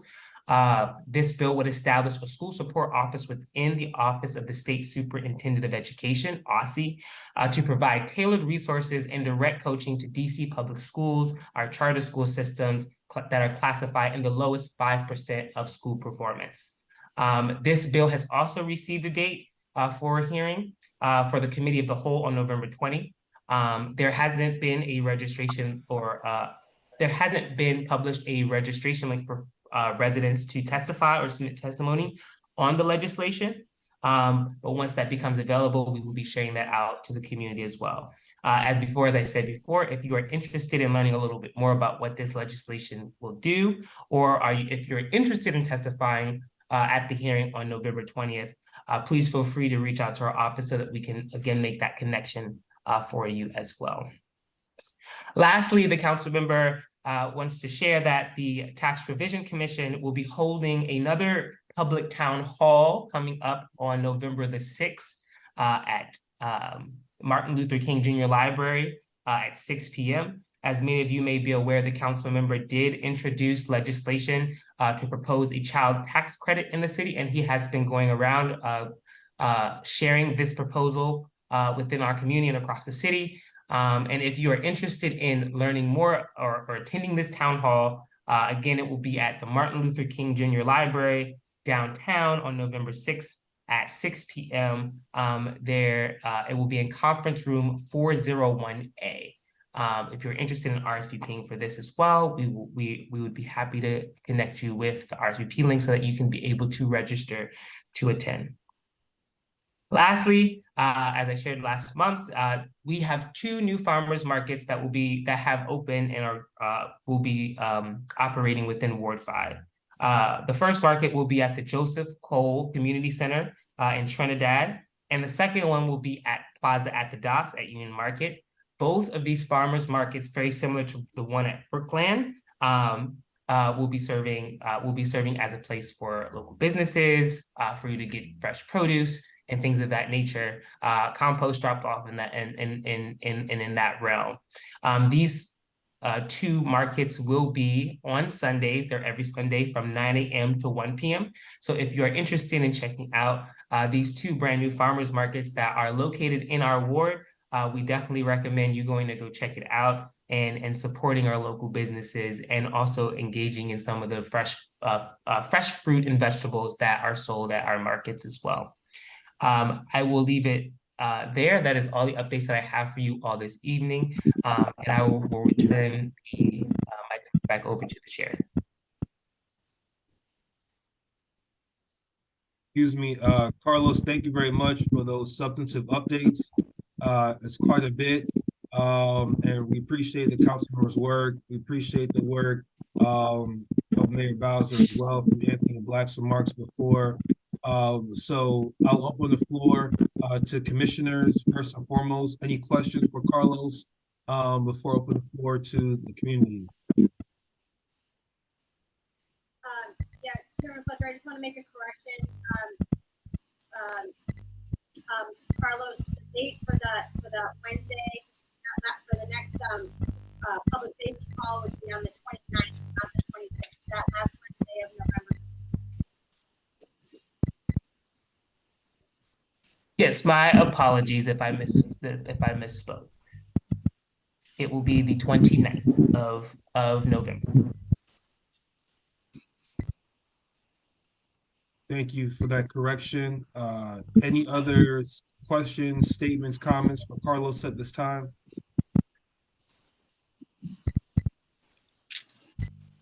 Okay. All right. Thank you very much. So we're going to keep moving along. Next up, in terms of, if you're, Mr. Lockett, go ahead.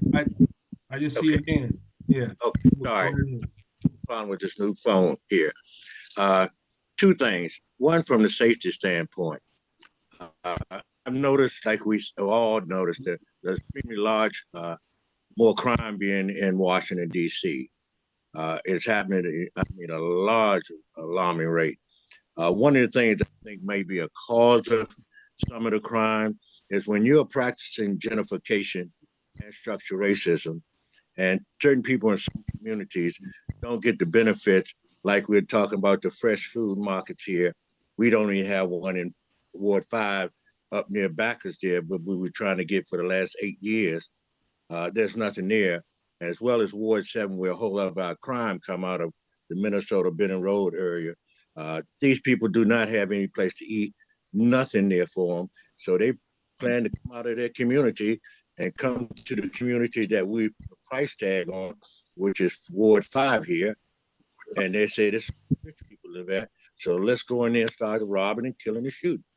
We need to get a better control of trying to provide services for those individuals in that area so they can stay in their community and live there and safe and harmony, just like we do in our community. Thank you very much. Thank you for the comment, Mr. Lockett.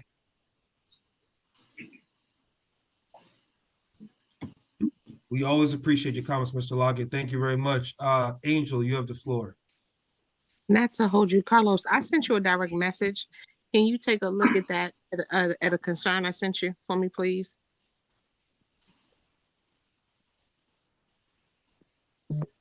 Oops, I'm sorry, I am muted. Yes, Nope. and I will, sorry, go ahead. I said I don't want to take up any time. You can just respond to me if you get a chance. Yes, I will connect with you and I'll send you my contact information. All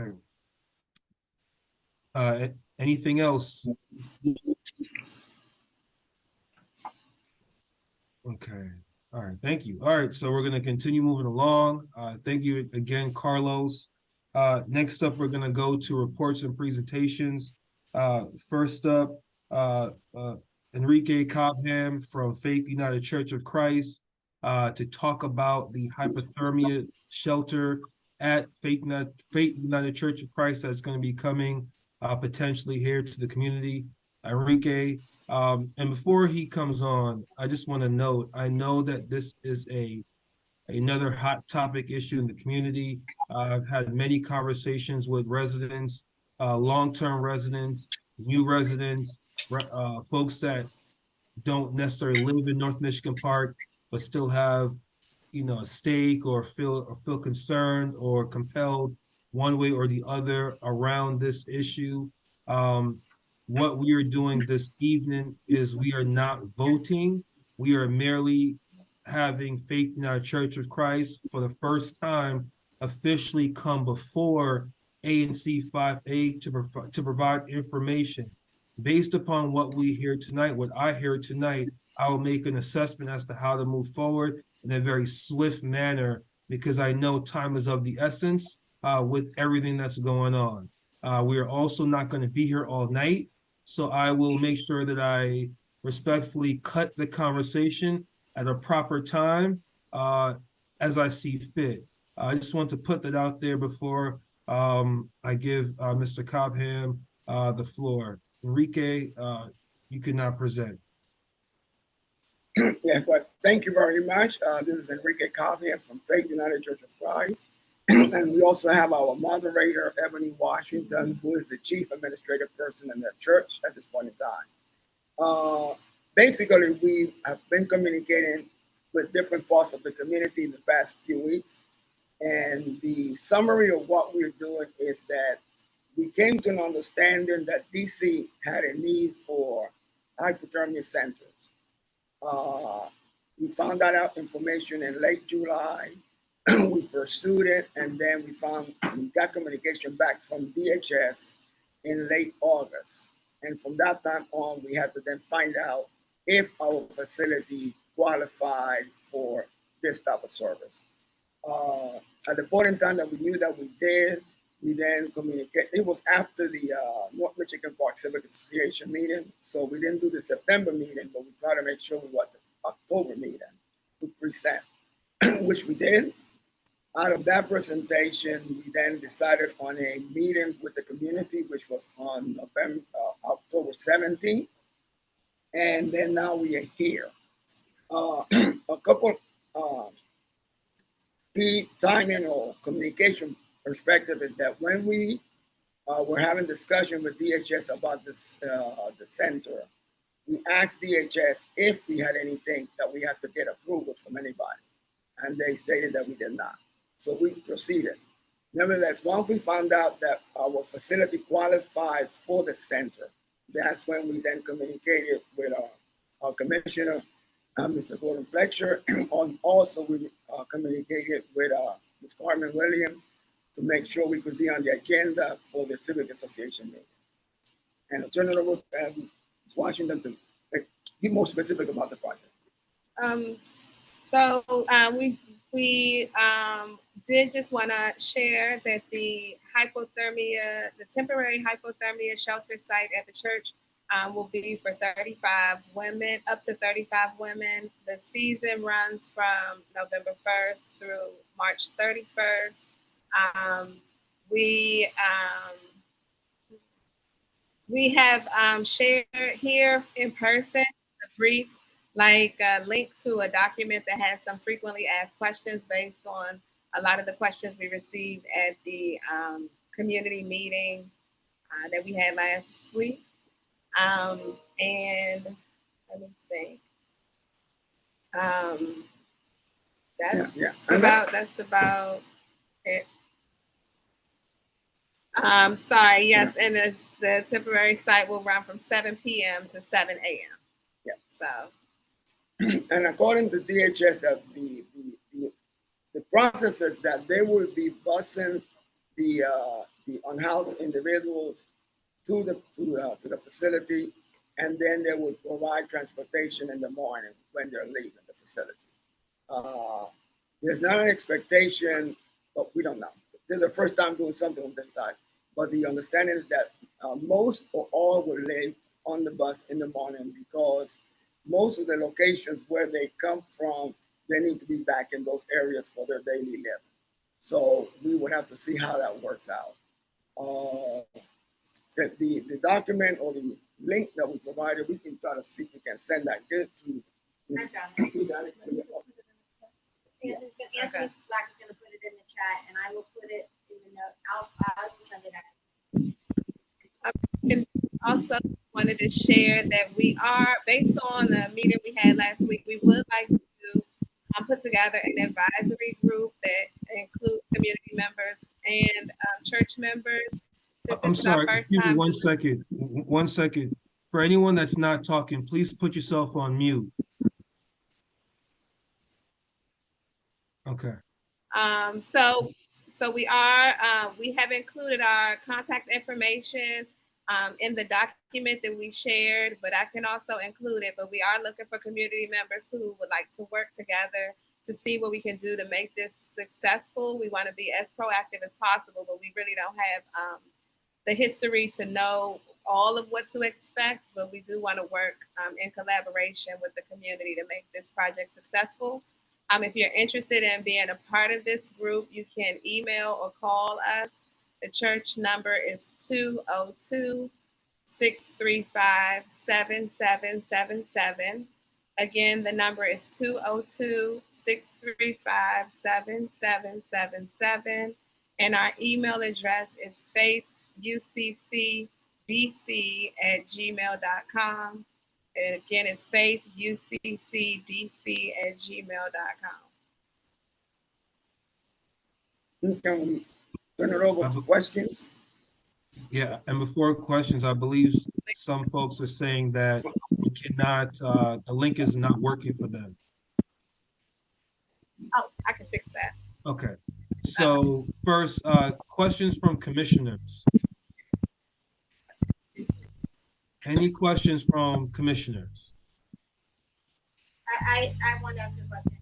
Okay, Commissioner Lucio. Thank you. So thank you so much, and I appreciated you holding that community meeting that was very well attended. I do want to make sure that it's clear that this project, it's my understanding that this project is moving forward, right? Is that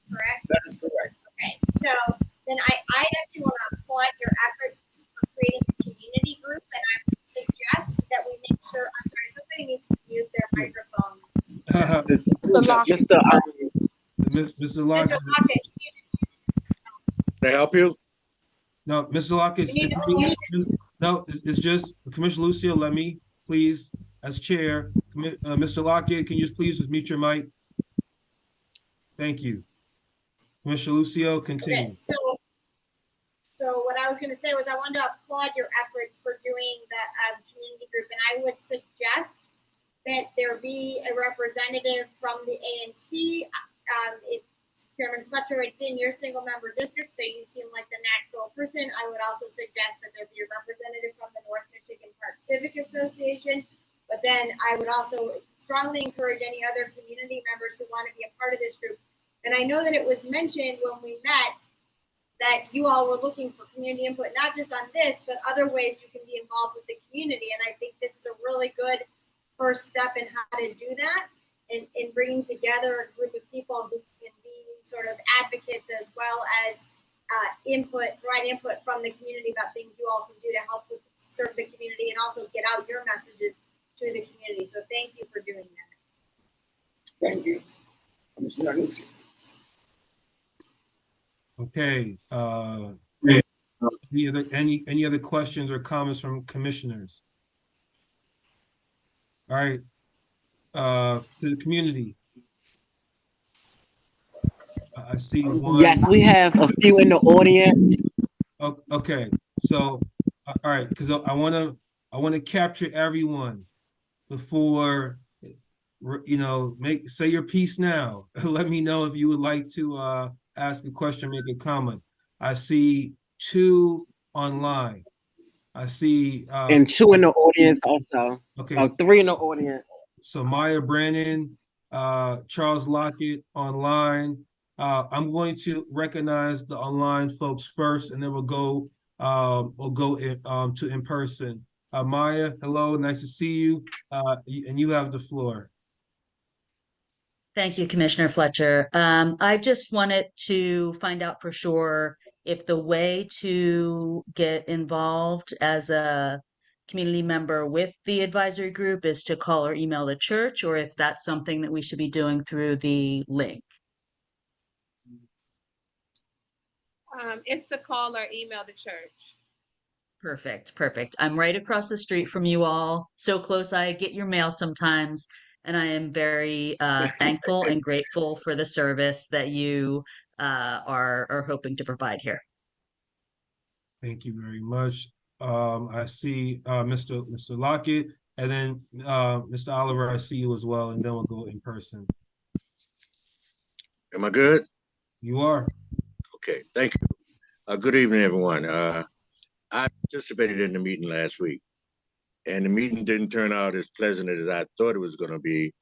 One member decided he gave me the impression he wanted to get physical with me there, would not let me talk. And he asked some lady to let him talk, and he would not allow me to talk. Well, one of my concerns is that when I asked the question to the government representative, if a woman comes there with a baby, it's cold, will she be able to stay there? He said, no, they will put her back out. That bothers me. I'm really concerned because I wish the program could have been set up where you had children also. There are needy kids out here too, kids struggles with the cold weather as well as the parents. But if that could be done, I'll be glad to get on your bandwagon with you, knowing that the kids are just as safe as the women. But one thing that I know from social workers, even one of my children who worked at centers like that, when you only have women shelters, nighttime they become prostitutes. And one lady in the meeting there that night actually said the same thing. So that's one of the worries I have there, because we have enough crime out there that we don't need solicitors coming into our communities for prostitution. But otherwise, if we had women and kids, I'd be right on your bandwagon, no problem. Thank you. Thank you, Mr. Lockett. Mr. Oliver. Yes, I'll make this very quick. We have various types of institutions in our neighborhood already. One of them being, I guess, halfway houses and what have you. despite the numerous promises made by district entities and agencies, the problem has always been when there's a problem of any type that whatever promises are made by the city, they don't come true. And what happens is we wind up bringing the police in or some other organization to kind of clean up what the city should be doing and what the city has been promised. I would like to see in the current contract for this this shelter for the women that there's some type of enforceable mechanism to make sure that DHS does what it promises to do, so that if a problem arises, there is a procedure to which one can step through to figure out what to do. And if DHS still refuses to act, there should be a way to get them to go forward. And this is not based, this is based on actual problems that we've had in the community with getting folks to respond to, like I said, halfway houses and other organizations that the city has sponsored. Now, and I'm hoping that this doesn't happen with the church, and I'm quite sure it won't, but I would just like to see more protection than what has been offered in the past. Thank you. Thank you, Mr. Oliver. I will say that I did speak with Anthony Brown. I forget the gentleman's last name, but the representative from DHS, and he has made himself available to a meeting soon if I need one from him to be in attendance. And at such meeting, Mr. Oliver, I'll make sure documents such as the contract will be readily available. And if possible, I'll try to see if I can get a hand of that contract, get a hold of that contract, as soon as possible as well. So I just want to make a note of that. Now I want to go to the residents in person. Commissioner Boston, can you let me know who all is in person? Yes, Commissioner Lucio, want to say something really fast? Yes, Commissioner Lucio. Thank you. So I would like to make a proposal to the ANC. I would like to propose that we draft in collaboration with Faith United Church of Christ and North Michigan Park Civic Association a memorandum of understanding that would outline the expectations that says who is responsible for what in the event of. I think that's a reasonable request, and I think it could maybe help alleviate some of the concerns, and there are some head nods in the audience here. So I think that that is the right approach, and I think that's what we should do as a commission in collaboration.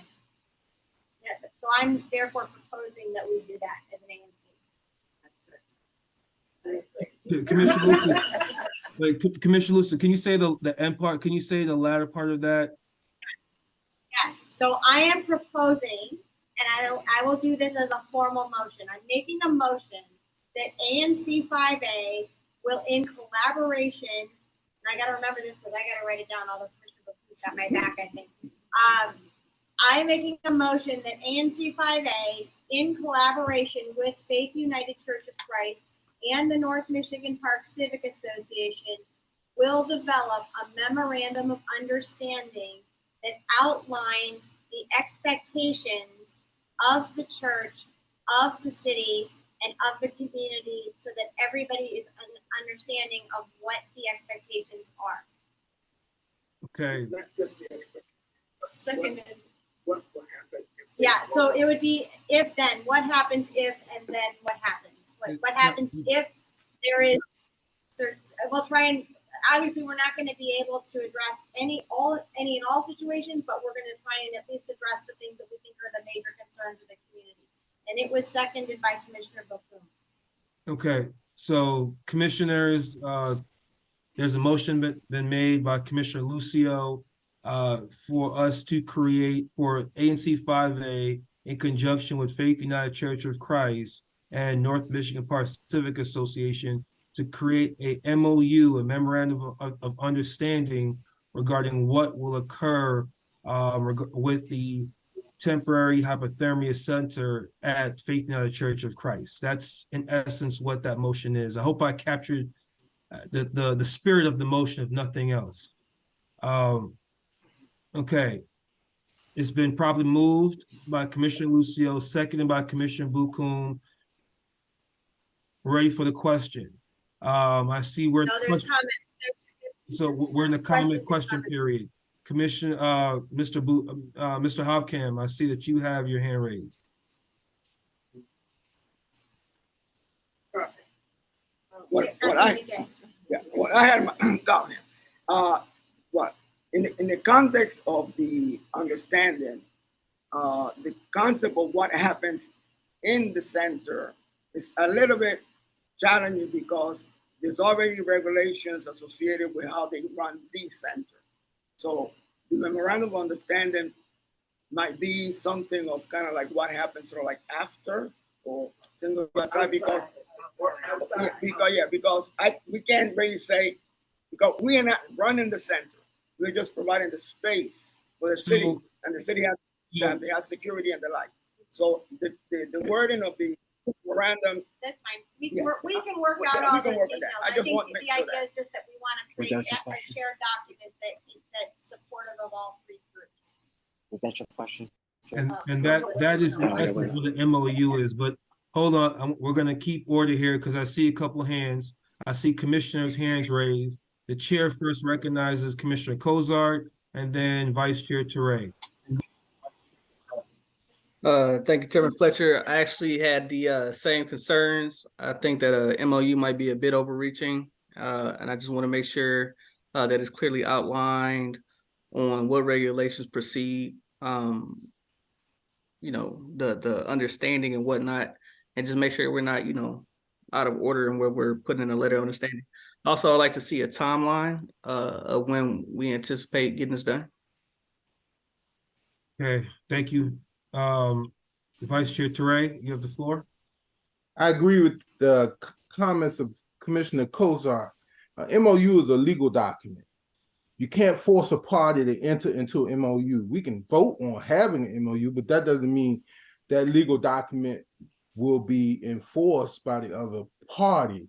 Faith United, the church does not even have to sign the MOU just because we vote on it, and DHS may not want to enter an MOU with us just because we vote on one tonight. It's a legal instrument, and is there an enforcement requirement? There are too many unknowns to have such a vote of this magnitude on a legal document moving forward. So why don't we table this until the unknowns are answered before we can enter into an agreement? The gentleman just stated that the church is just providing space, so they're the landlord. So it would make more sense to have an agreement with the programmatic people versus the landlord in this operation. I move that we table it.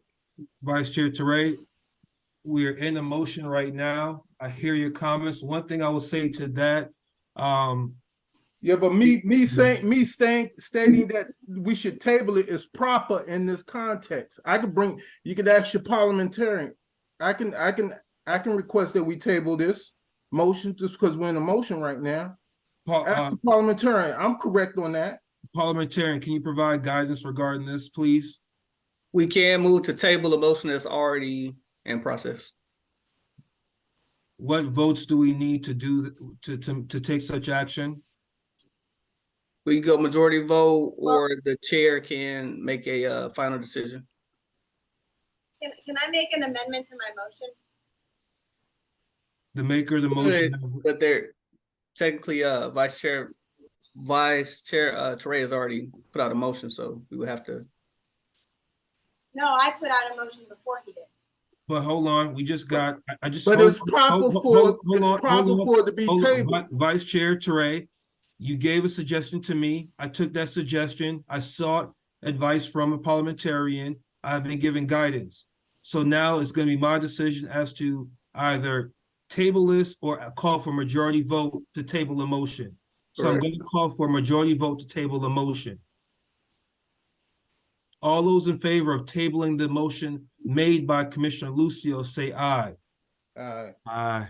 We have, hold on. This is we have to have a count here. How many commissioners do we have present? Is it 6 or 7? We now have 6. Chairman Fletcher, you can go down and roll. You can go 5801 We have to 5809. We have 7. Okay. So again, I made them. We're in the middle of a motion to table the motion made by Commissioner Lucio. 5801, yea or nay? Yay. To tabling. 5802. Yay for tabling. 5803. 5804. no.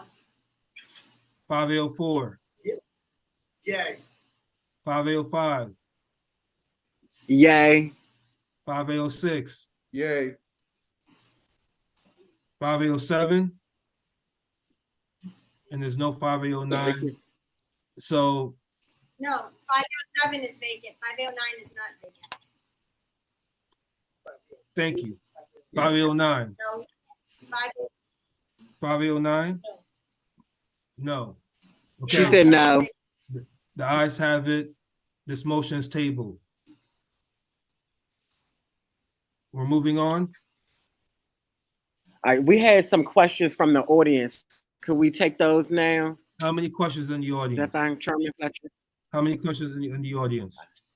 All right, we'll just go run that way. It's 3 questions in the audience. Okay, I just want to know. So you didn't say 5 or 6 after. All right, so 3. Okay, first, go ahead. 4 in the audience. I have a number of questions, but the first one is, since you tabled the vote, since you tabled the memorandum of understanding, the church is going to move forward in November. We're at a matter of time before we need to have something done and something in place. The memorandum of understanding, we can get together and do something within the next week, but we need the church and we need HUD involved with that. You want to come?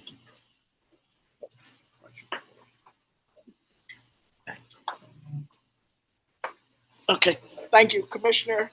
The issue that I have is with your memorandum of understanding. You all voted no tonight.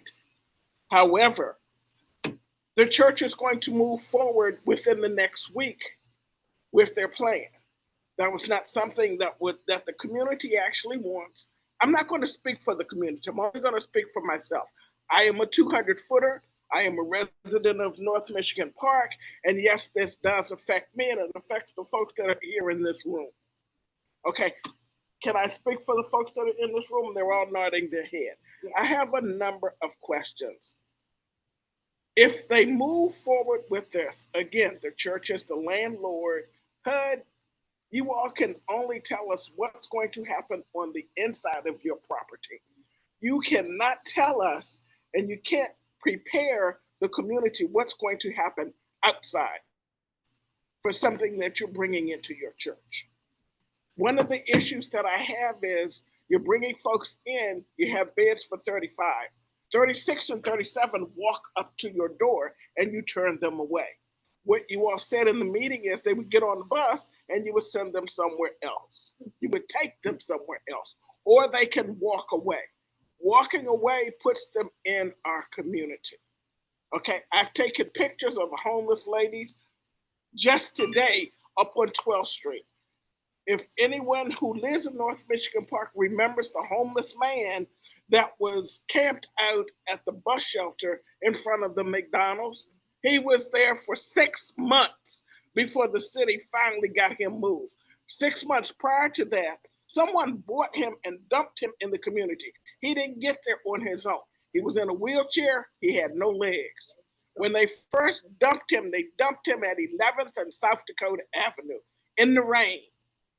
When I came home that evening, the police and the shelter folks moved him because he wouldn't go to the shelter. They moved him to the bus shelter at South Dakota and Decatur. I fed the man for 5 days. He didn't want to go to the shelter. He had some mental issues. I can't tell you what the bus shelter smelled like and looked like after a week. So you can imagine what the shelter looked like in front of McDonald's after he had been there for 6 months and taken up camp. That's not what we want in our community. You're bringing women in who are homeless, they're on drugs, they have mental issues. You're saying that they can walk away in the evening. Walking away in the evening puts them back in our community. That's not what we want to have. We're not prepared for that. We're in the low end of the crime for the 4th district. This will increase it. It will bring other elements within our community. Yes, the project that you all are willing to do within the church is a good project. It's good as long as it's inside, but that project filters to the outside of your church. The other issue that I have is Commissioner Fletcher, I love you dearly. I know that you work for DC government, but should you recuse yourself from this? Because this could be a conflict of your job. I don't want it to be a conflict of your job. President Williams, at any vote, anything on this matter, I was going to recuse myself. I was going to make that known. So, right now, we're not voting. However, since you brought that up, I have clearly received a legal opinion from General Counsel within the Department of Employment Services that I am allowed to conduct any and all matters as the chair of ANC 5A, so long as I'm not given the appearance of influence, impropriety, and I'm making sure not to do that by voting one way or the other on this matter. So if we ever get to that point, I will recuse myself very much so. So just put that for public knowledge. Thank you, Chair. We want you to keep your good government job. Yes. So is my whole family. So is my whole family. Okay. So my question to the church is, when you have issues that have filtered outside, what will you do to support the community to rectify it? Well, we're committed to help in whichever way we can.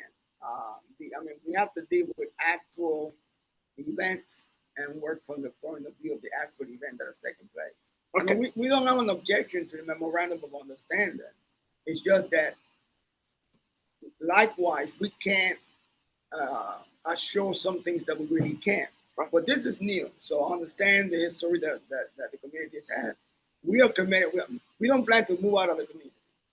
Okay, we know the church does it. I mean it for the church.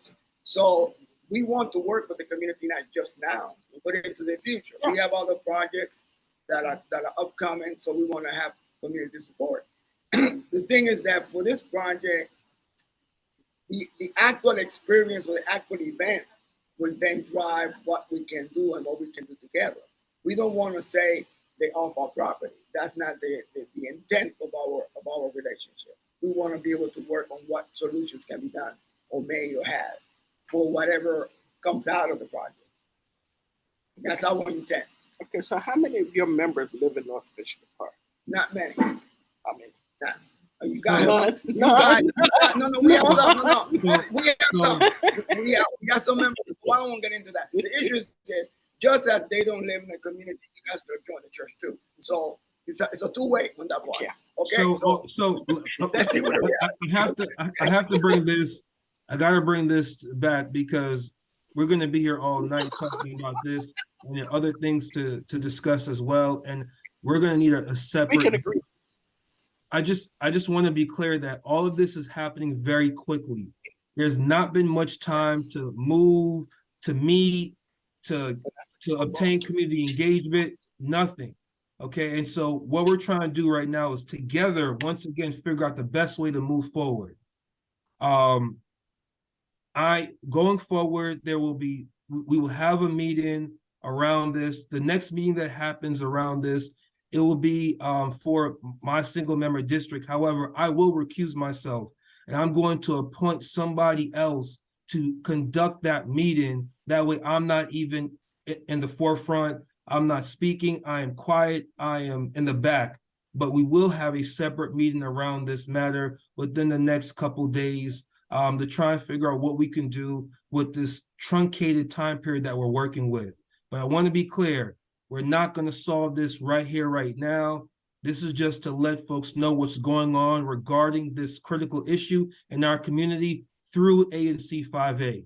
That's what this purpose is right here, right now. At the next meeting, we'll have DHS representatives, we'll have the proper folks represented, and I will have appointed somebody else to conduct that meeting because I have officially recused myself from this matter going forward. Okay? Chairman Fletcher, I'm sorry, Chairman Fletcher, Yes. but that's after November 1st. Commissioner Lucio, it is October 25th. November 1st, as we all know, it's what, a week away. So we will have to meet sometime between now and November 1st. It's a short period of time. Because like I said, we just received this information. Yes? So we can't do it as a community meeting because you have to give 1 week notice for a community. Special meetings are less, 3 days notice. Okay. That's fair. And then we have 2 more questions for the audience. Okay. Want to go to him and then we'll come back to you? We're taking 2 more questions and we're moving on, respectfully. Respectfully, we're going to take 2 more questions and we're moving on. Okay, my question is, how much detail do you all know about housing a thermal shelter? I mean, how much information? Where do the women go if it remains 32 degrees outside? Do they stay at the church or are they still moved out? This is what I'm trying to find out. What information do you all know that can help the community work with you as far as the hyperthermal shelter? So what, some of the questions, these questions are questions that will be most appropriate for DHS, but there is apparently a winter plan or something of the like. Well, see, we need to know that because if you're going to be the landlord of these women that are here, then I'm just saying we need to have some understanding, like our ANC person said, understanding of what you all know. How does it impact the immediate community? I mean, actually, like you said, the service, DHA? DHS. Well, they should have impact statements. How does this impact our neighborhood? They should have some data on that. And I'm saying, we need to request that information so everybody can be fully aware of what's to expect from DHS and from the church as well, and from the community. Because how many people can really be against a hyperthermal shelter, but we need to know the effects. We agree that you need to know, and we want to provide as much as we know. The one thing I do understand from the DHS staff is if this one, like the temperature is extremely low, that they might have to stay there 24 hours. So what will they provide? Well, that's part of their program. In other words, that if they stay longer, then they have to figure out additional stuff out. Yeah, but do you all ask them that kind of questions? Do you all ask them those questions? Yeah, but the thing since you're going to be a landlord. Right. But what I'm saying is that, so like yes and no in the sense of the specifics, we don't know because this is all new to us. All I know is that if the temperature is supposed to be very low, but I don't know if it's low below 32 or what, that they might be able to stay. I think it's below 32. Okay, they might have to stay there all day, and then they provide all of the needs that those residents would have at that time. I just want to interject here again. Yeah, I just want to see, and Enrique, and talking to you before, these are the kind of questions, and I appreciate what we're doing here. This is needed. These are the kind of questions that have to get answered, right? And I know you understand that, Enrique, and I know you're not against it either. So we have to get, because as you see, they're logical, reasonable questions that must get answered.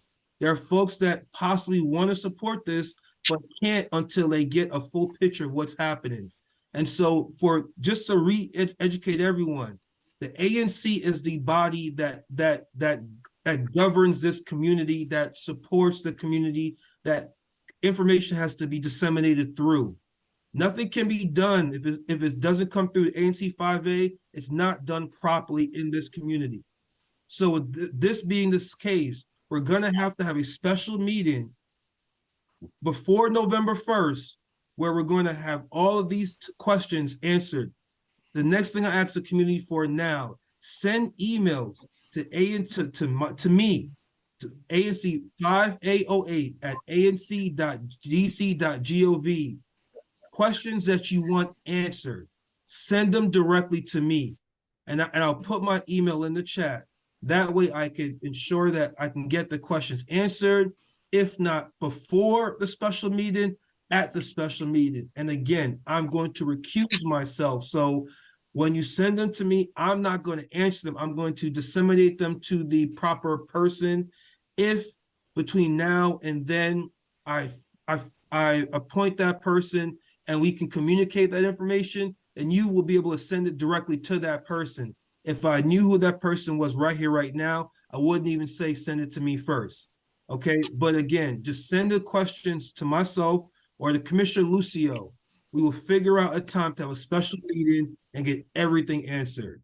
Well, Mr. Fletcher, I did send you a letter. Okay. Chairman Fletcher, one of the residents is saying that he sent you a letter. Right. I sent you an email. Right.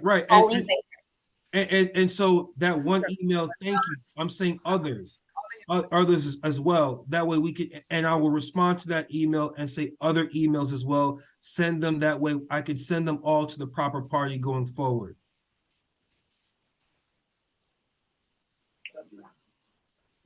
I'm just trying to streamline. We have one more for the audience. And we have 4 online as well. So this will be the last group. The 1 in the audience and the 4 online, and then we're gonna move on after this because I don't want to mute anybody, but I also want to be respectful of our time. Good evening, everyone.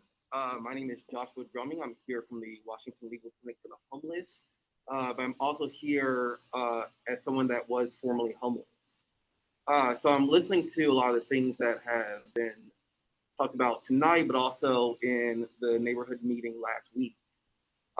And I'm sure while this is not the intent, if we look at a lot of the rhetoric that I've heard, what it really does fundamentally is it animalizes these people, these homeless people, these people that are at their most vulnerable state. We're saying that they're going to, different things I've heard, they're going to, defecate. This was not heard tonight. This was at the neighborhood meeting last week. They're going to defecate all over the place. They're going to increase the crime rate, which is unfounded, statistically speaking. They're going to bring drugs into the neighborhood. Just based off of what I learned last week at the neighborhood meeting, there was an allegation that currently, there's some level of drug use outside of the church. I don't know how accurate that is, but if that is true, if we're accepting that premise, right, that means that we already do not have, this is not a neighborhood that is pristine in morality and action already, right? I think a lot of the rhetoric kind of presupposes that this is, this pristine space. There's no crime. There's no drug use. There's no, behavior that is, less savory. And that's just not, even if we, don't look at the allegations that were actually already brought to this neighborhood, logically that doesn't make sense. No area, no neighborhood, no city, no state is morally pristine, right? So I think that we really need to look at the humanity of this situation. These are human beings. These are human beings that are going to be exposed to the elements for an entire season. When it comes to hypothermia season, in DC, you actually have a legal entitlement to shelter. Why is that? Because we know that people will literally die. This is not, a matter of speculation. I'm a part of several committees that, have people from different legal service organizations, DHS, DCHA, council staff. And every year we come up with the winter plan. And in that winter plan, we always want to know where we're starting from. What did last year look like? And every year in this winter plan, we talk about how many people are not here this year that were last year. How many people died because of the elements? Because there are people that would rather see them outside in the elements rather than in their neighborhood. This is not a matter of if. These people will die. Today, last week, I heard a lot about, we want to help. We really do. And yet, everything that comes after those statements contradicts the initial statement. You all have a choice. You all can treat these people like people. Another thing that was brought up last week, I believe it was Tony Newman from DHS that mentioned this.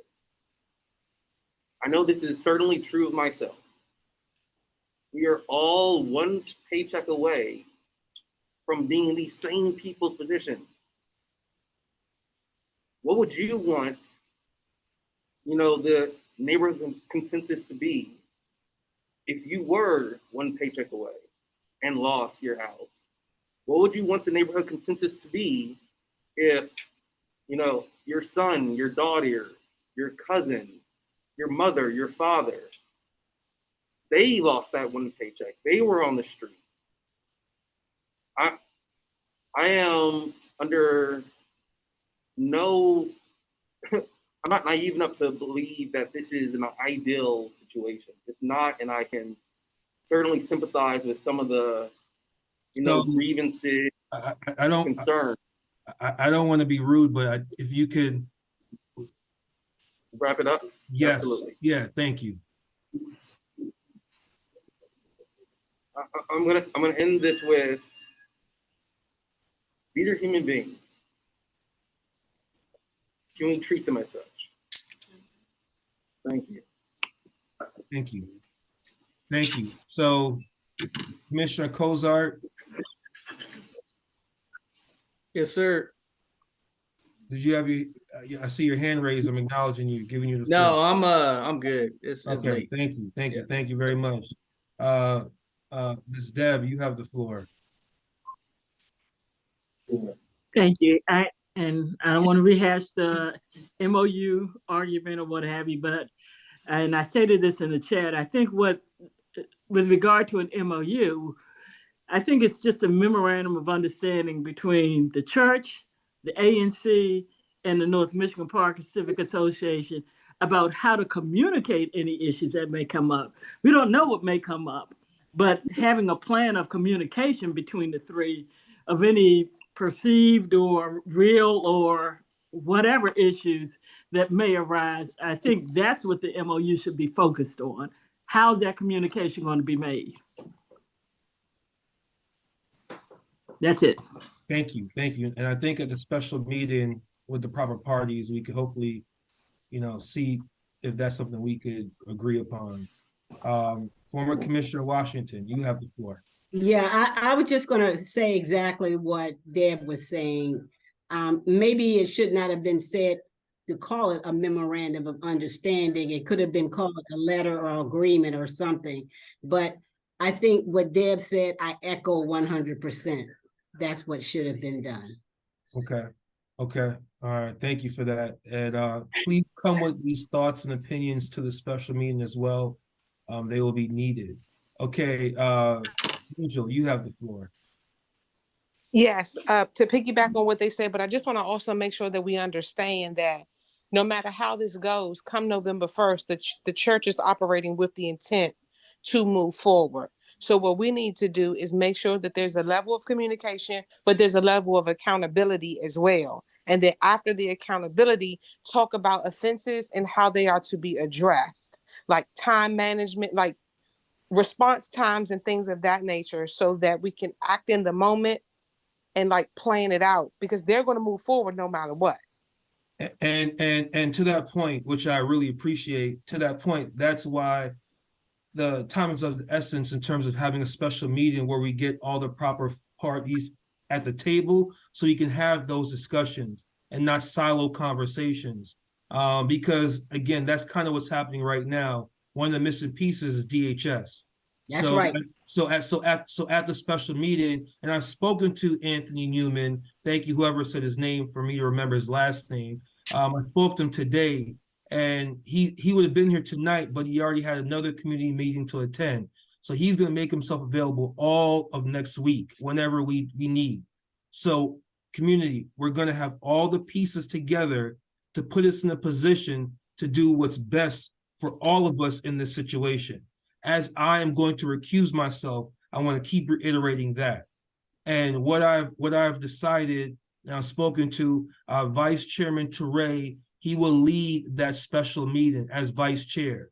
He will be the one, and more than likely it will be Monday or Tuesday of next week. You will have a notice go out with the next day or two for that meeting. But I'm letting you know now. So with that being said, you don't even need to email me the questions. You can email Vice Chairman Toure, and he will make sure that the questions get answered by working with DHS, all the proper parties. We're going to get everyone together and find the best solution forward. So with that being said, I'm going to end this discussion. And again, Vice Chairman Toure, please put your email address in the chat. And please don't expect Vice Chairman Toure to answer all the questions himself. We're going to get the questions. We're either going to get them answered by DHS or make sure DHS comes prepared to answer them at the special meeting. Okay, so we're going to go down to the last agenda item.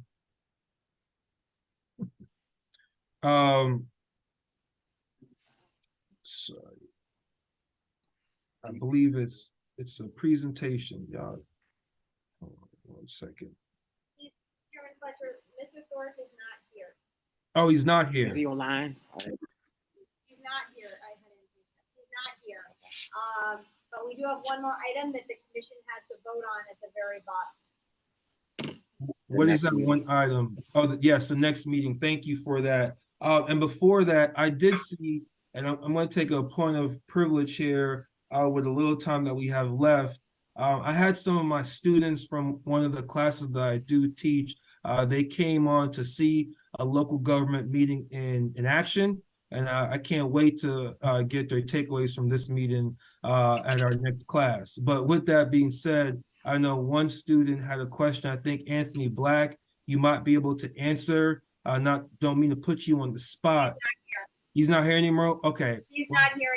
He's not here. Okay. Well, Mo, that's the person I wanted to get to answer that question. So I'm going to and make sure that we get an answer to that question for you, because I saw that you placed it in the chat. I just wanted to recognize that. So Commissioner Lucio, so basically, as you all know, next month is Thanksgiving, and typically we hold our meetings on the 4th Wednesday of the month, which would be actually the day before. We can't hear you. Sorry, it'll be the day before Thanksgiving. So what we want to do, commissioners, I would like to entertain a motion to move our standard meeting from November 22nd to the following week of November 29th. And so I will entertain that motion at this time if we have one. I will make a motion that we move the November 2023 meeting from the 4th Wednesday to the 5th Wednesday of the month this year for the purpose of it being Thanksgiving week. So the meeting would be on Wednesday, November 29th. Seconded. Okay, the motion's been made by Commissioner Lucio to move our meeting from the 4th Wednesday of November to the 5th Wednesday, which will be November 29th. It's been seconded by Commissioner Bukum. Ready for the question? All those in favor say aye. Aye. All those opposed say nay. Any abstentions? Okay, the ayes have it. We are at the end of the agenda. Before we move to call for dismissal, do we have any community concerns, commissioners, anything that you want to bring up, before we conclude? Any pressing? No, I just want to say thank you to everyone in my community who came out for the community day I hosted last weekend. It was the first time we had done that. I would say for a relatively short notice event, we had a pretty and relatively halfway decent weather. We had a relatively good turnout, so we look forward to doing that again next year. So thank you. Awesome. Commissioner Kozar, you have the floor. Yes, sir. A motion that we adjourn our October monthly meeting. There's another request in the audience. Oh, I'm sorry. Just to let everyone know that the QR code for Faith United Church now works, and I will include it in the minutes, and I'll actually send the document to Ellen. Commissioner Kozar, before I entertain that motion, are there any community concerns from the audience, the residents beforehand? Anything that we did not touch upon already? Okay, hearing none.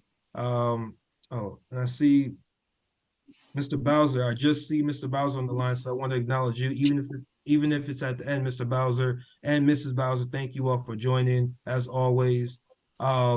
So we have a motion that's been made by Commissioner Kozar. Do I have a second? You have a question? Second. We have somebody in the audience that has one more last question. I'm sorry. Hey, no problem. There's always one more. There's always one more. Not a problem. And I hate to be that person. It's Juanita from UDC. I just want to let the community know that there is UDC Causes is having an open house at the Lamont Riggs campus on Saturday, the 27th, from 1 p.m. until 4 p.m. It's open to everyone, and we hope the community can come out. Oh, Friday, sorry. 27th is Friday. What is it again? It is a UDC Causes Community Open House. From what time? 1 p.m. to 4 p.m. Thank you. Okay, thank you very much. Former Commissioner Washington. I just have a question. I may be a little late in knowing. When did they change the name of UDC Baptist to Lamont Riggs? No, that they didn't. You they might call it the Lamont Riggs campus. So the name of the campus is still is Lamont Riggs, and our board approved that, I believe, 3 or 4 months ago. I would have to get you the exact date, but I guess it's kind of the building is still owned by the district, so technically it's still Bertie Backus. But for our particular use of the space as our community college, we wanted to align it with the community, so we renamed it Lamont Riggs Campus. Was there any input from the community? It was a decision that was actually made by our former president, Ronald Mason, and he received the board's approval. But there was never a community meeting about that at all, right? Right, there was not. But we're supposed to be community, and you want to be community focused and work with the community. At least someone or somehow the community should have been notified. That's all I'm saying. I mean, it was Bertie Backus for years, and it was a community college. But I'm just saying, I just happened to ride by and see the name. Thank you.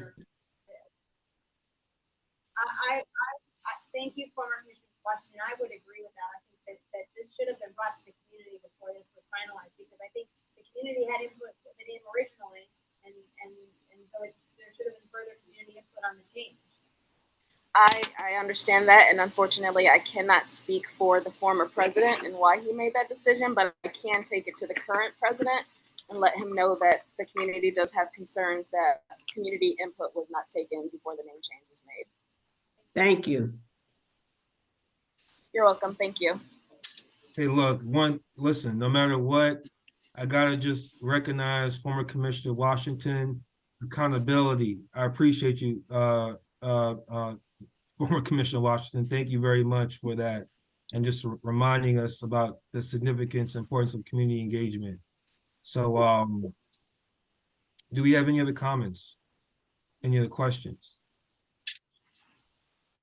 Okay, so we're gonna go back to the motion that's before us. That was made by Commissioner Cozart. I believe was seconded by Commissioner Bucco. And No, Lucio. thank you, Commissioner Lucio. Thank you. So all those in favor of adjournment at this time, say aye. Aye. Those opposed, say nay. Any abstentions? All right, thank you all so much for a great meeting, and have a safe and wonderful evening. Take care. Bye-bye.